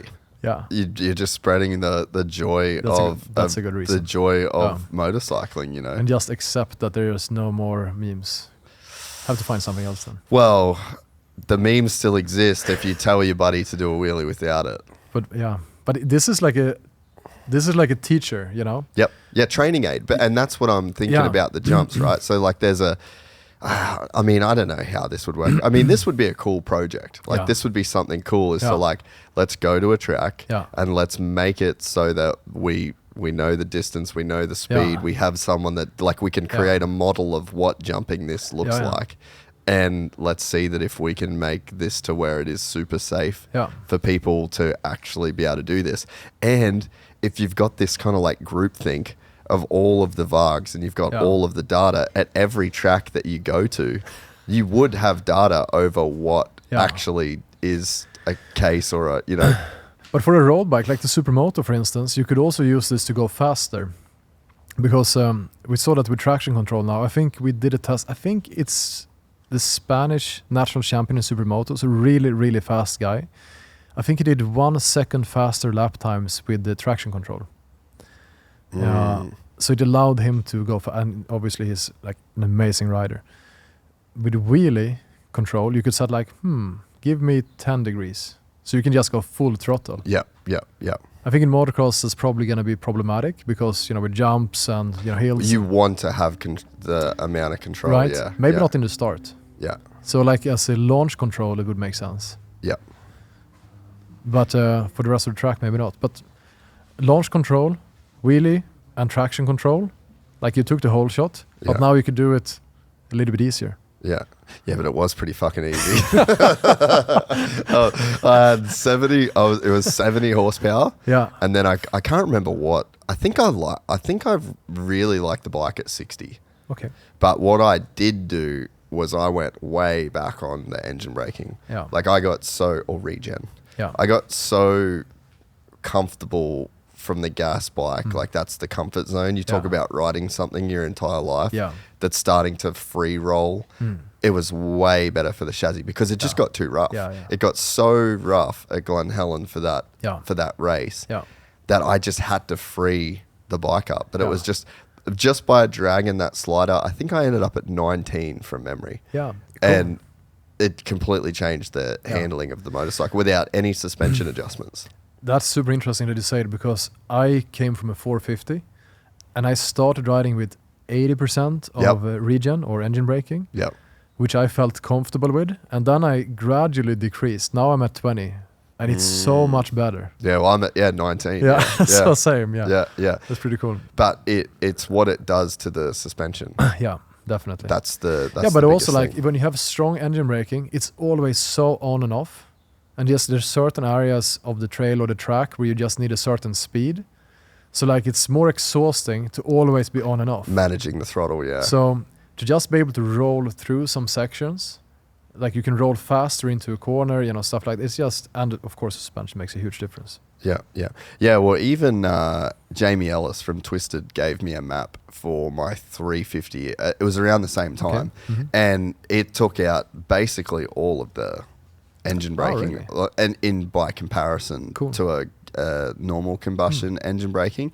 And it was so difficult for me to ride. Because it was just so different. But as that track got rougher and rougher and rougher, changing the suspension just wasn't like on the cards. But I could just feel every time I rolled off the throttle that the bike would just get so bound up. So that was kind of the quick fix. But I was going from 70 horsepower off the start and then down to 60 as soon as I got around the first turn. 70 is pretty brutal. Yeah, but it was just start straight, Glen Helen, just hold the thing like on. But that's something like Carson Brown was here a few months ago, and we asked him like, which power do you prefer? It's like, 80. Like he rides that thing 80. Like that's so insane. Like it's so difficult. But I mean, I guess it's a different kind of human being. This is something that you definitely can't say, but I know that a very high level factory AMA racer rode the bike and rode full 80 horsepower and was fucking frothing and basically just rode the thing into the absolute ground. It was just like, that's an insane amount of power. I heard something about that. Yeah, we obviously can't say. How much do you wish people knew that guy rode your bike? How do you know it? I know everything. Yeah, I mean, that's scary. That is pretty exciting. I mean, for me, I am obviously super proud. Like you see these guys, like having Ken Roxon here, for instance, like a few years ago, trying the bike was for us a huge moment as well. I mean, maybe my proudest moment was when Travis Pastrana released his review video. Like, almost brought me to tears, or maybe I was crying. Because he's such a cool guy, and for me when I grew up he was like the coolest guy, seeing all his videos and so on, and then seeing that he really likes our product is like, wow, huge. Yeah, but that guy was, if we're speaking about the same guy, pretty... We are speaking about the same guy. Okay. That's funny. Yeah. I just have a way of finding out everything. Yeah, I can imagine. That's your job. It's my hidden talent, and I didn't ask. I don't ask. I just end up little birds. Who was it? What was it? The eunuch from Game of Thrones. Remember, like he would just say like the birds. I don't remember. Did you never get into? I did see that, but my memory is too poor. Yeah. Okay. If it's not Lord of the Rings, it's just out of there. Exactly. What are some of your proudest moments? Riding the bike for the first time was massive. It was so funny. First time we rode it, and Paul was the first guy to ride it. And we were like standing there, the whole team around him, and he was like hitting the throttle. Nothing happened. It barely moved. It had like 1 horsepower. It was like had to push with his legs, and then, okay, there was a software error. Figured it out. 2 minutes later, the bike has, full power. And then I rode it, and I immediately like wheeled down the street. Super reckless because like no validation, and no protection at all. But that feeling, wheeling that bike down the street that you've been dreaming about for years, and it now exists, like, amazing feeling. Then I think the launch in 2021, which was very scary, like, we decided to be very open. Because the launch format, now I think all the electric after that has to some extent copied a little bit what we have done with their twist. But like doing a video where the CEO is like really presenting the company, like, are people gonna think that I'm just a fucking idiot? A lot did. I mean, maybe half. But I was fine. Maybe more. Maybe more, which I was fine with. But what will they react on the product? And I think in general the reaction was amazing. Like seeing the reception and thousands of people, 5,000 people ordering the bike the first week was just incredible. Like that was that week was, you know, like flying, you know. It was so cool. And I think then like getting some of the really, really good guys, like the feedback from Josh Hill was amazing, because obviously Seb was also validating the bike, but he was part of the project the whole time, and then seeing the excitement from Josh when he rode the bike was also really, really cool.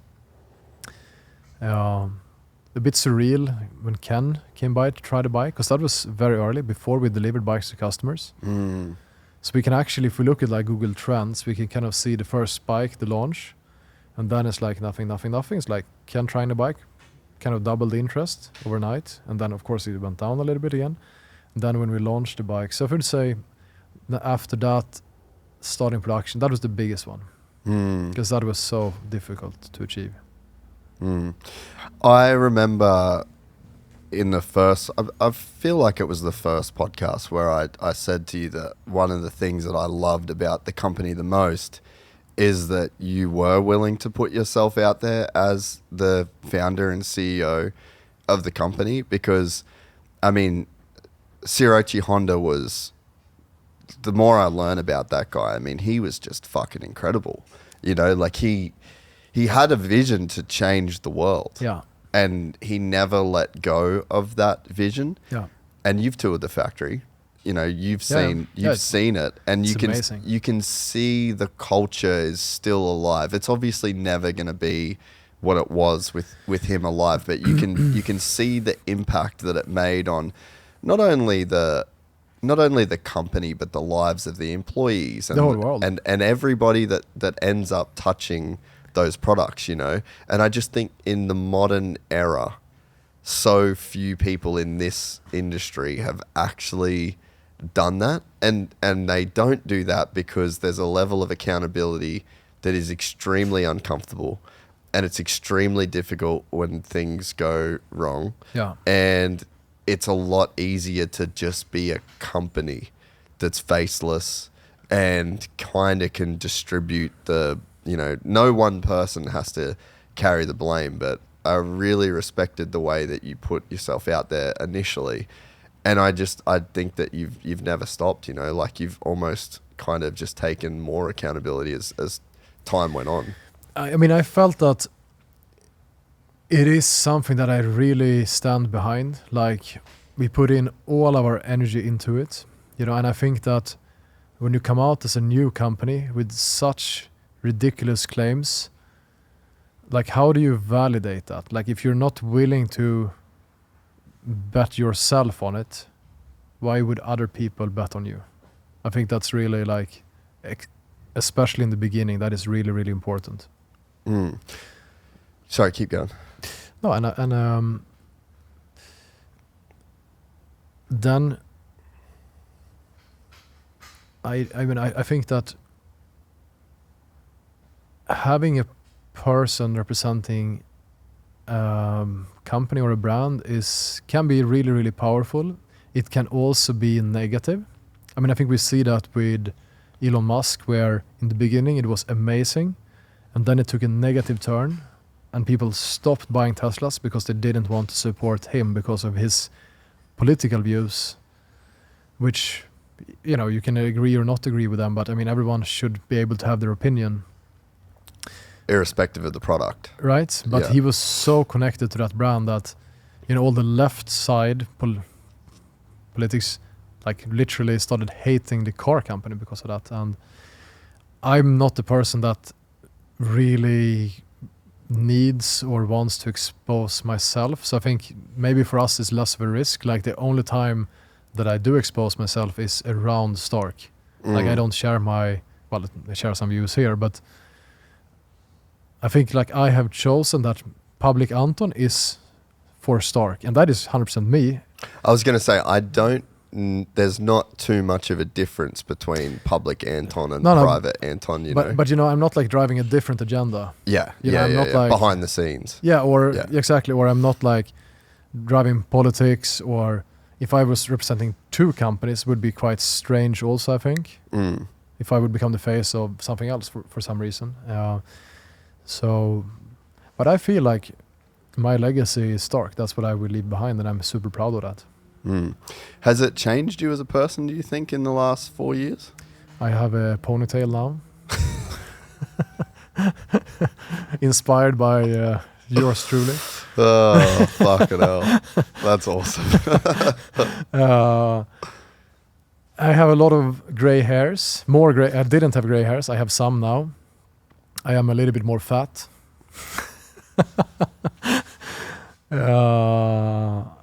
I've grown. I mean, you learn so much. I'm happy with. It's like you go through the fire, you come out a different person. And that's how it feels. Yeah, I don't think we're out of the fire.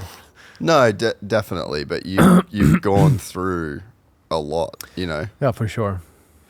Absolutely. I know this just from my own experience, you know, like I just don't think that, and I think that it comes with accountability. Like, have you ever read Nassim Taleb's Skin in the Game? No.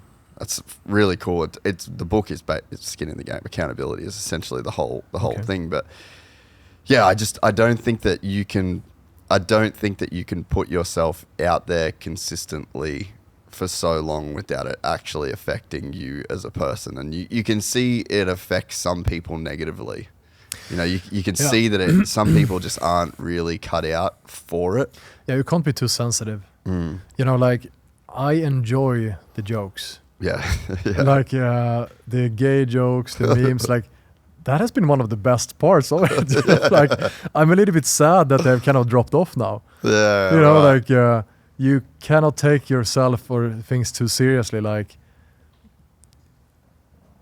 people joking that electric is gay is ridiculous. Like why would it be like? And that makes it so fun. You know, I think if you take yourself too serious, you can definitely be sensitive with that. But I don't really feel that I, you know, care so much. Of course, I'm like annoyed whenever I do something where I'm stupid. Like if I would have to watch this podcast afterwards, painful, because you realize that you're not actually as smart as you think that you are. You know, like, Welcome. But you know, I think you can put enough distance between yourself and just accept that. And enjoy. I mean, enjoy it. You know, that's it. Yeah. My dad would always say that if you can't laugh at yourself, you can't laugh at somebody else. Yeah, I think that's definitely true. With my crazy travel schedule, busy workflow, and days at the track, I've learned that feeling great isn't about some secret hack. It's about constantly doing intentional things that have a lasting impact on your health. For me, AG1 has been that intentional habit for years. Whether I'm at home or halfway across the world, I start my morning with AG1. It helps me stay consistent even when life is unpredictable. The travel packs make it easy too. Whether I'm at a MotoGP round, filming a podcast, or heading to the next race, I always have AG1 with me. I've felt the difference with my digestion, gut health, and overall wellness, and I love that AG1 is NSF certified for sport, so I trust what I'm putting in my body every day.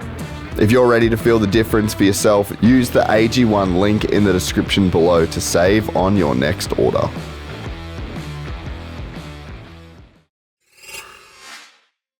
So you've gone from founder of the company and this like the creative visionary and this driving force to now, I mean, you're still that, but your role is the CEO of the company.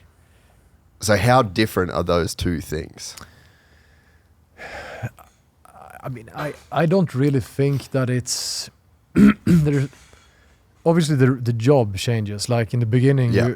you are more or less doing everything, and then you build, and we have built an amazing team.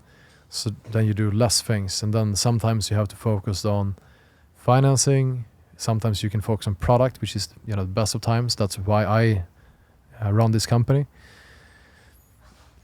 I think that there is something with like understanding leadership, like how that works. How is it to run an organization with hundreds of people? But I kind of went through that with my previous company. We built that from 3 guys in a basement to 400 people. So that was a super painful transition to learn that. But now with Stark, that haven't been painful the second time, because we went through the fire once. The second time your skin is thicker and you know what to do.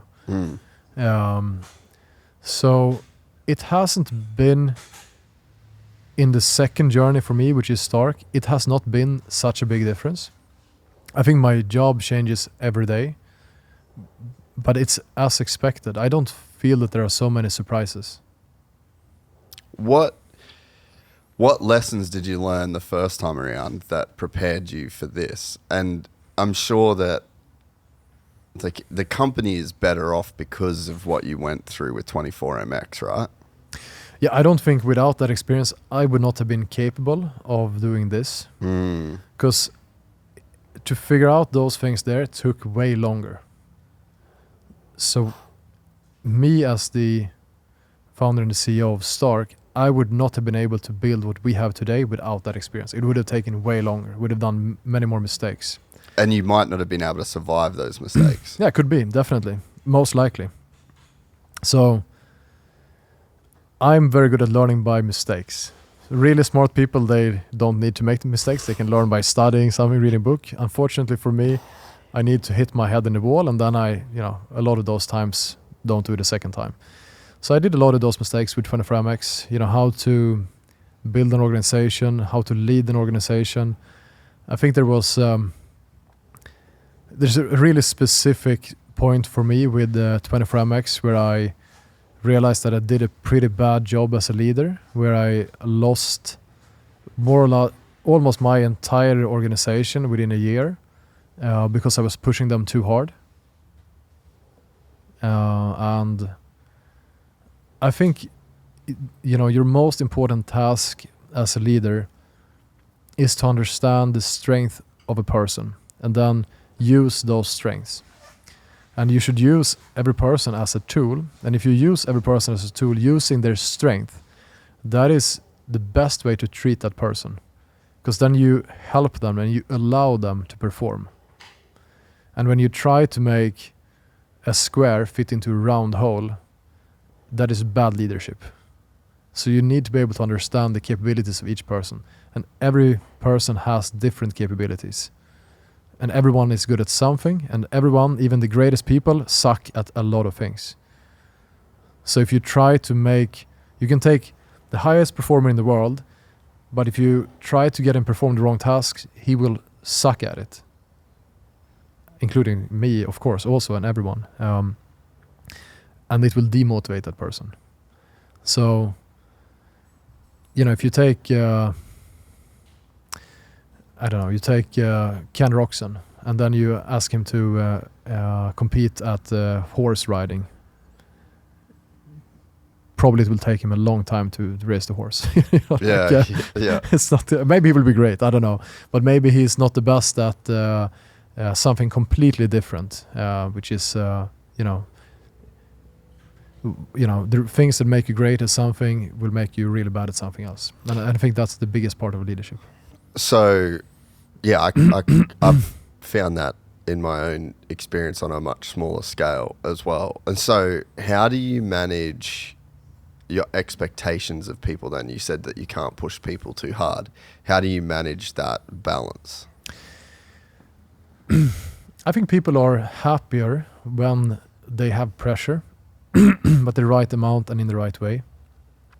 I think people without pressure, like if your organization starts complaining about ridiculous things, let's say that they start complaining about the lights in the room, it's a bit too white, we want a warmer light, that means that you are not pushing them hard enough. Because every person will find a certain amount of problems. And when people start finding ridiculous problems, it means they don't have real problems. It's called the housewife syndrome. So you are spitting fucking game right now, for real. So I think, you need to always find that balance, find the motivation for people, and then people will kind of motivate and push themselves. But you need to always, of course, define what are the targets, what are the objectives, make sure that everyone is aligned against the same goal. That's easy when it's 3 people. It's difficult when it's hundreds or thousands of people, to make sure that we're all pulling in the same direction. So that can be done with things like OKRs, KPIs, these sort of things. Make sure that all the plans align, and you can easily see when something derails from the joint objective. Then in terms of, let's say, I think pushing people is maybe not the right, sounds a bit negative. I think it's about like what kind of expectations you put on people. And in most cases, people put the highest expectations on themselves. So it's about making people accountable. So make sure that we follow up on the goals. If you say that you're going to publish this podcast tonight, let's measure that. And if you say that every time, and then in your KPI says that you're always 3 days late, okay, then we need to, make that visible. That's normally enough, And then maybe we realize that the goal should not be the same day, it should be 2 days after, because if we rush it out, the quality will be worse. Maybe, So I think make sure that everyone is aligned against the same objective, and you have the right people in the right place. So, working to the best of their skills and abilities, you can almost allow them to just define. Normally, people set the hardest goals themselves. Yeah. And so what about... But they should be defined. And so what about balancing, because every founder or every business owner, you're paying people out of your own money. And if you didn't pay that person, then the money would stay in your account, right? So you want to get, as the person that owns the business, you want to get the most out of that person for the exchange that you're making. Yeah. But how do you balance? No one's going to care about your business the way that you care about your business, is the saying. But there has to be a balance there, right? Like, who wins that war? It's like the principal agent problem. So many of the high performers at Stark are also shareholders. So a lot of the high performers have invested into the company themselves. So I think most people that I work with on a daily basis, I think they see this as their company. So that is, I think, hugely important. And then I think all the investments that you do, you need to have a plan. Why are you making this investment? And if you're investing money that is not paying off this year, when is it going to pay off? And are you happy with that? If it's paying off in 10 years, that can be your strategy. But you need to, that needs to be defined. You should not just spend for the sake of spending. You need to have a plan that you think makes sense. And obviously for us, we have deployed a huge amount of capital to make this a reality, because we think that we will be able to create something that is much more valuable, but it will take a number of years to pay off. And it can be the same with, maybe we start a development project and we know that we can start delivering this to customers in 4 years. I mean, that's a long time to invest. A long burn. And maybe after 3 years, oh shit, it was not possible. Can happen. And there you have to simply evaluate what is the upside and what is the risk. If your upside is 10x and your risk is 50%, that's probably a good bet, if you can afford the bet, if you can afford to lose it. But if the upside is double, but the risk of failure is 80%, it's probably not a good bet. So it's just a matter of just managing the odds. Those. Yeah, managing the odds. So we've spoken a lot about the dirt bike world and the dirt bike industry, but I think that the real like the real money or the real volume is going to be made in all of these other categories. So what could you say about where you're at in that process? Yeah, I mean, if we look globally, motocross and enduro is like a tiny part of the global motorcycle industry. Of course, it's still a relevant market, and I mean, I think for us there's a lot of passion there. Like, we care so deeply about it, so like that will always be a priority for us. But in terms of truly changing the world, which is our objective, we have to then change the on-road motorcycles. How do we do that? Well, we need to build on-road electric motorcycles that are clearly better than the best combustion bikes today. And that is down to performance, weight, price, design, quality, user experience, comfort, so many different things. And we have gone really deep in innovation, so that when we bring those bikes out, I think the VARG today, in my opinion, is a little bit better than Combustion. Like, for 99% of riders, it is a much better bike, but it's not like twice as good. It makes you a little bit faster, it gives you a little bit more skills. I mean, generally you have a bit more fun, like lower cost of ownership. But the street bikes that we're bringing out, they're uncomparable. My view, it's like you compare a 1987 CR250 to the Stark today. Really? Yeah. And if I go into the factory right now, like, not what will I see, but is there motorcycles in there right now that are this good, or is this a on paper thing? We are riding these bikes now. They're not done, but we're riding them. So I, like, in my mind, it has already happened. Like, in 10 years, it's going to be 99% electric bikes, because there is no logical reason anymore to buy a combustion bike when these bikes are out. At least for 99%. So what's the roadmap that you can speak about? So we have shown some stuff, so we can speak a little bit. So like, if we look at the major motorcycle categories, there is let's say the larger CC adventure category. So that is a category that we are addressing. And our ambition is to bring something out that is better in every single aspect. Lighter than anything else, more power than anything else, great range, super fast charging, more beautiful than anything else, some other features, and so on and so on. The naked street bike category is also among the biggest. So if we look at let's say the larger CCs, a big market in Europe for that. That's also a category that we are addressing. Then if you look, what is the biggest motorcycle category in the world? That is the, let's say, classic motorcycle 100 to 500 cc, mainly in Asia, Latin America. Of course, the market exists in Europe and North America, but it's quite small. But in those markets, I mean, that's 30 million bikes per year. Like, it's massive. Like, it is the number one means of transport in Asia. Like, yeah, there are much more motorcycles than cars there. Yeah. And this is the most common type of motorcycle. So that is also a category that we are addressing. That is a huge challenge, because that platform has such an incredible... We're still going to be in the premium space. This is definitely where we want to stay. But the premium space in Asia is still a very, very competitive price point, which is super hard to achieve, of course. So let's say those are the main categories that we are addressing, but then of course many others. And it's happening, but it's super it's pretty hard, and it takes a little bit of time, and takes unfortunately a little bit longer time than we want. But we're not so far away. We've been riding some of these bikes for several months now. So let's say the adventure bike, right?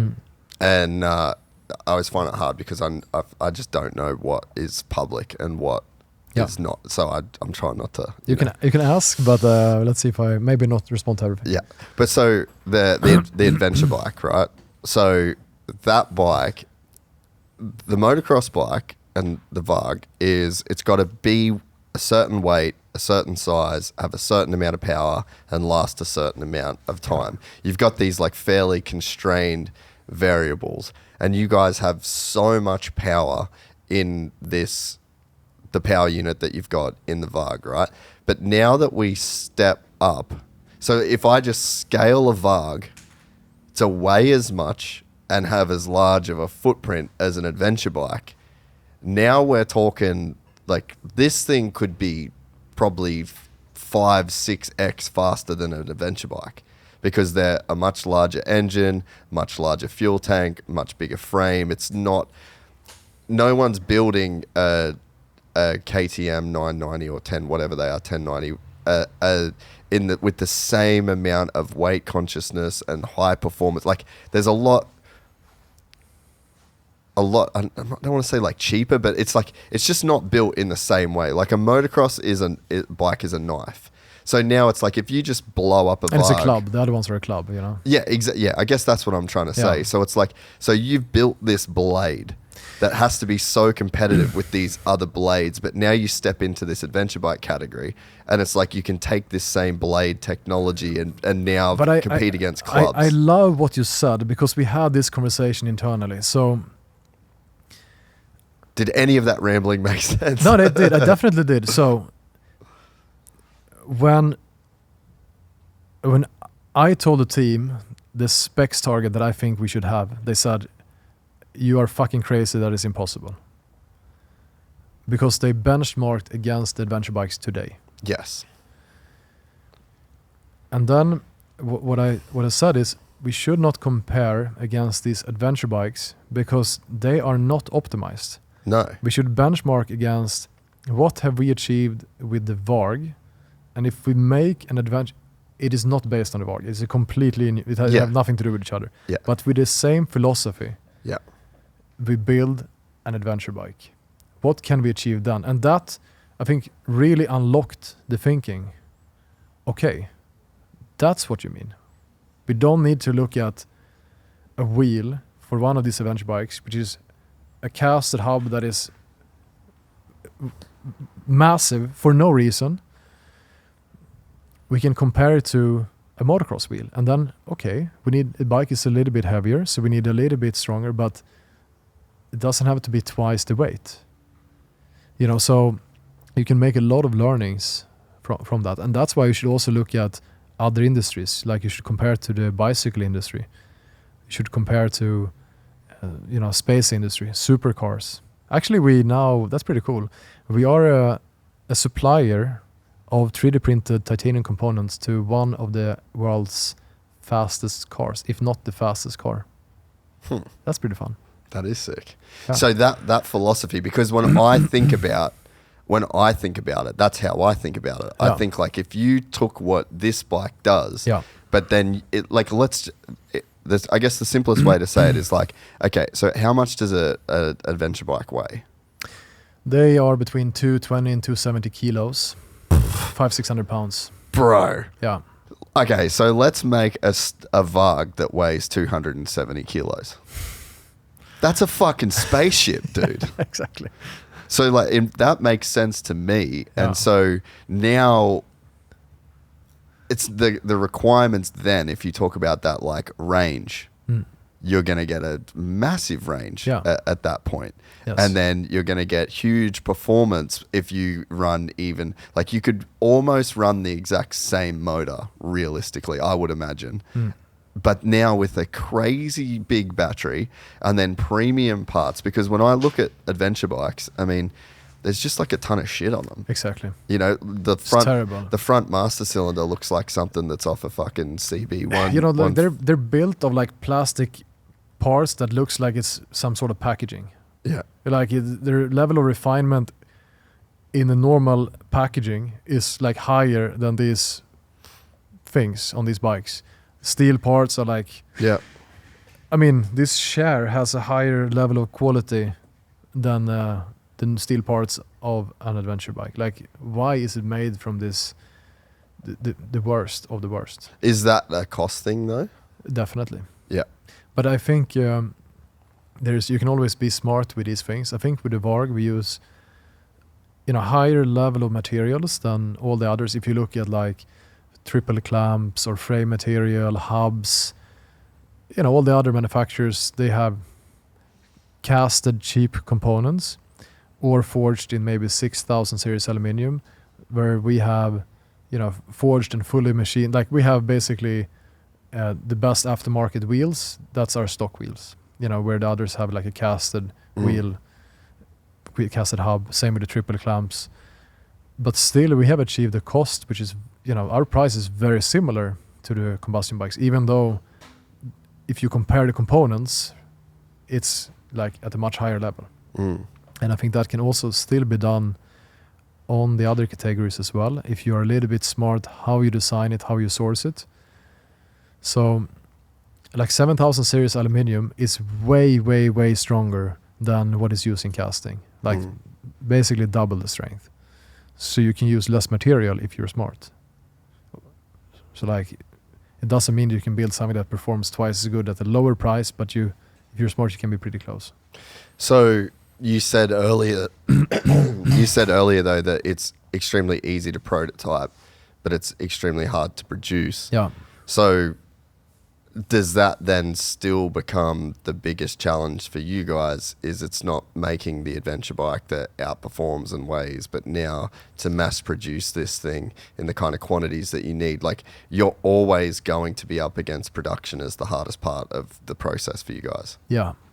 I think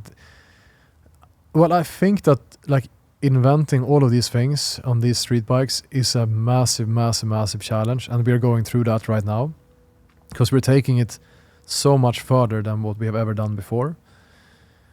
But producing it is a much, much bigger challenge. But at least, now we have like a functioning machinery. We have a supply chain that is running every single day. We have a supply chain team that is, doing an excellent job. We have a purchasing team that's doing a great job. And all of these functions exist. So obviously it's going to be a huge challenge. I think a probably smaller challenge than bringing the first bike to production, even if the level of technology and innovation is going to be at a higher level. Yeah, but it's still you're trying to make, how many VARGs have you made all up?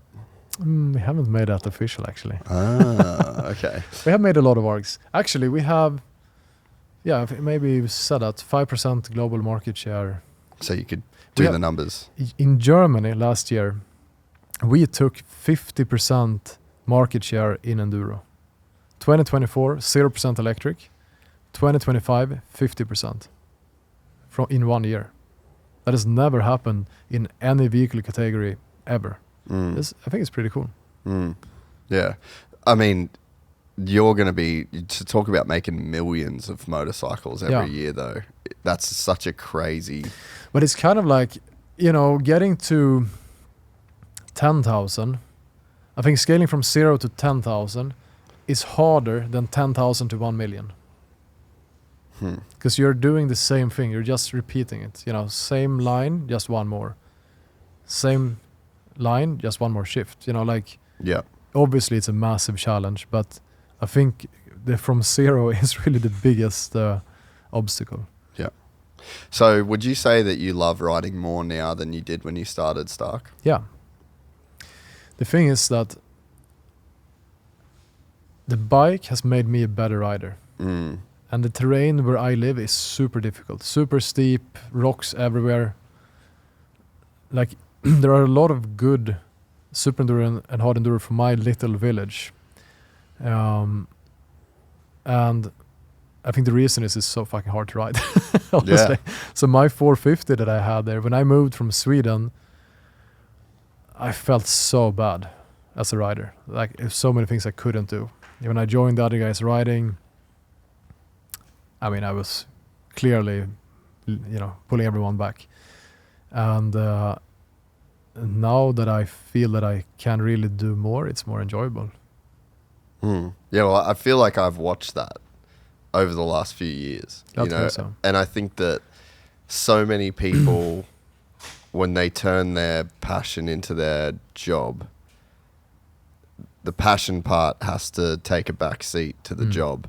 Yeah. And I think that you're one of the rare people that I've watched you progress in your riding and enjoy writing more and more. And I think that it's really cool to see somebody, and I think that speaks to the business itself and to the company that you're building, that you as an individual, you're the CEO and the founder of this company, but it's helped you become and enjoy the thing more. You know, and I think it's like one of the best things that I know is like to go out and try new components, new features, and I think understanding it has such a benefit.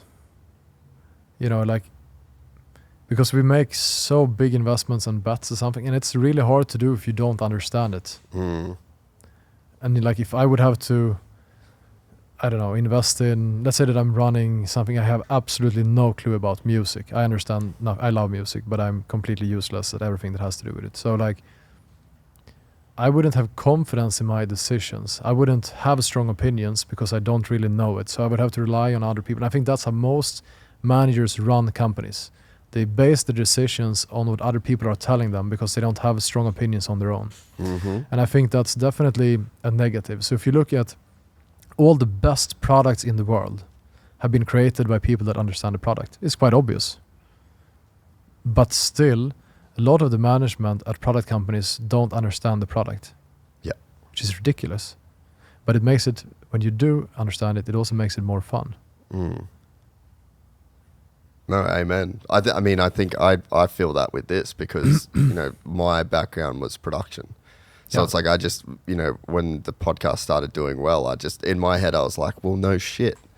Like it's a production. Yeah. Like we're outside of me sitting down and doing the actual the podcast itself. Like to me, the production was just the easiest. Like I understood every element of what I was doing, and I could do all of the things myself. And I think that when you start hiring people and you start onboarding and teaching and training, and like when you have such a solid understanding of the product that you're making, you just have such an outsized advantage over the competition. You know, I think it's not only me either. Like it's the full leadership team at Stark. Like Paul rides every single week, my co-founder and the CTO.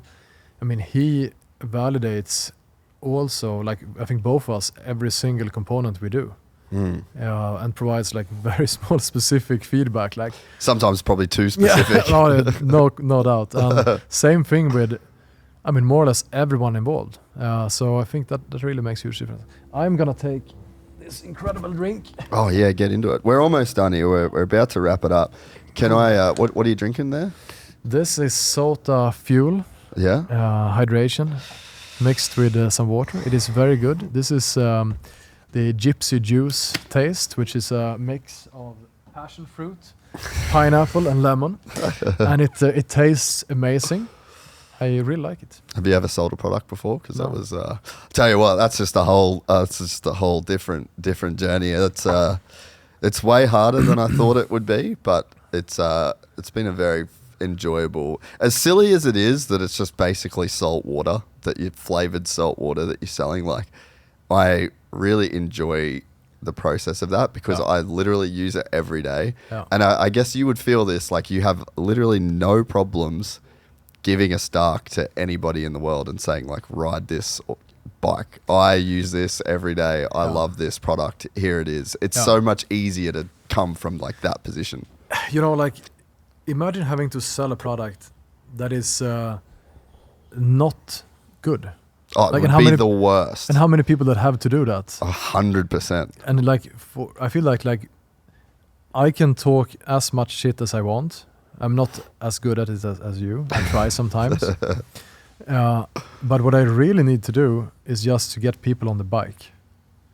Like I can speak for hours, or I can let someone try for 5 minutes. And the 5 minutes are worth 1,000 times of those hours. So like it's very easy. Just get bumps on seats, and I think that will like sell itself, kind of. And we have had so many of those experiences where people that really don't want to like electric, and those are the best. They're even maybe better than the jokes. And when you convert someone that doesn't want to be converted, that is such an incredible feeling. And I had that recently. A friend of mine, Thomas Ramsbacher, who has been in the industry, I think, his whole life. You know, is an ex-racer. He was managing the motocross world championship team of Suzuki when Ken Roczen was racing. He has been one of the top managers at Fox. Yeah. So he's an amazing guy. He's like 100% petrol head, and you know, we're good friends. And when I started, he was like, "Yeah, this is really cool, you know, but that's not for me. You know, I drive my AMG V8. I will never switch to electric. That's just political bullshit." And I was like, "Okay, sure, you know, like I respect your opinion." And same thing with bikes. You know, he's been a Honda rider for many years now. And I asked him, obviously, "Hey, when are you going to shift to Stark?" Like, no. You know, I ride gas. I ride combustion. Okay. And then he texted me like 3 weeks ago, "Hey man, I think I need to get a VARG." And now he has ordered a bike. It's not because, obviously he doesn't want electric. For him, electric is negative. Yeah. But it's like, he's tried a bike a few times now, and it's what it is. It's the bike I want. Doesn't matter how you feel. Yeah. Yeah, fuck your feelings. Yeah. This is what it is. Yeah. I got so pissed off at everybody telling me how much better I am at riding a Stark that I went and I've put so much time on a gas bike over the last few years because that I was furious that every time someone takes a photo of me riding a VARG, I look 30 times better than what I do on a normal bike. And it's like, it just is what it is. Like, you guys really, I love all motorcycles. Yeah. And I don't, and I don't see a day that I can own electric and no dirt bikes, you know. Like, my favorite motorcycle is my 1996 CR250. That is porn. You could borderline jerk off to that motorcycle, but it's going to change, you know. And there's going to be times there is times where that's the bike that I will take, and the SM or the Enduro. Like, you guys have just built an incredible tool, and every tool has a purpose, and some tools are just better than other tools. And you know, respect the past. Like, those bikes are all incredible, you know. And like, if you look at what they become from like the beginning of the industry, like the first motocross bikes in the 50s, they're pretty damn cool. And I'm a motorcycle mechanic. Like, I can appreciate the mechanics of the thing, and it's just that it is not as good anymore for the tool. Like, an analog camera can be super cool, but that's what it's cool. Yeah, it's not the best. No. Yeah, it's like a typewriter. Yeah, crazy little piece of tech. Yeah, that got people through, you know, like almost 100 years of literature. Yeah, and then there's a certain point where it's like nobody could argue that a typewriter is better than a laptop that you can put in your bag and stays charged for 30 hours and can send an email. Sure. It just is what it is. Yeah, but that doesn't, like, that's not disrespecting the past. Like, I think, you know, we should celebrate the past for what it is. Just like, whenever someone brings out the revolution, and let's see what the next revolution is. Maybe it's not from Stark, maybe it's from someone else. But for me, I mean, that's the most exciting thing. You know, let's keep making this better from a product perspective, from an industry perspective, from a racing perspective, all of it. You know, it's all about the evolution. Challenge the norm. This was awesome. Thank you. Podcast number 3. Can we tell anyone what that bike is? That comes out in, what'd you say, 2 months? End of July. This will be out before then. Yeah, sorry. Can't say anything about it. There's a pretty cool bike over there. Fuck. I was like, maybe we'll get something. People love these chats no matter what, but this was cool. Thank you so much. I enjoyed it. Can't believe we've done 3 of these now. Incredible. 3 of these over 4 years. Isn't it 4? Is it 4? First, it is 4, but because one the got second fucked one, up. Yeah, the video got fucked up. Yeah.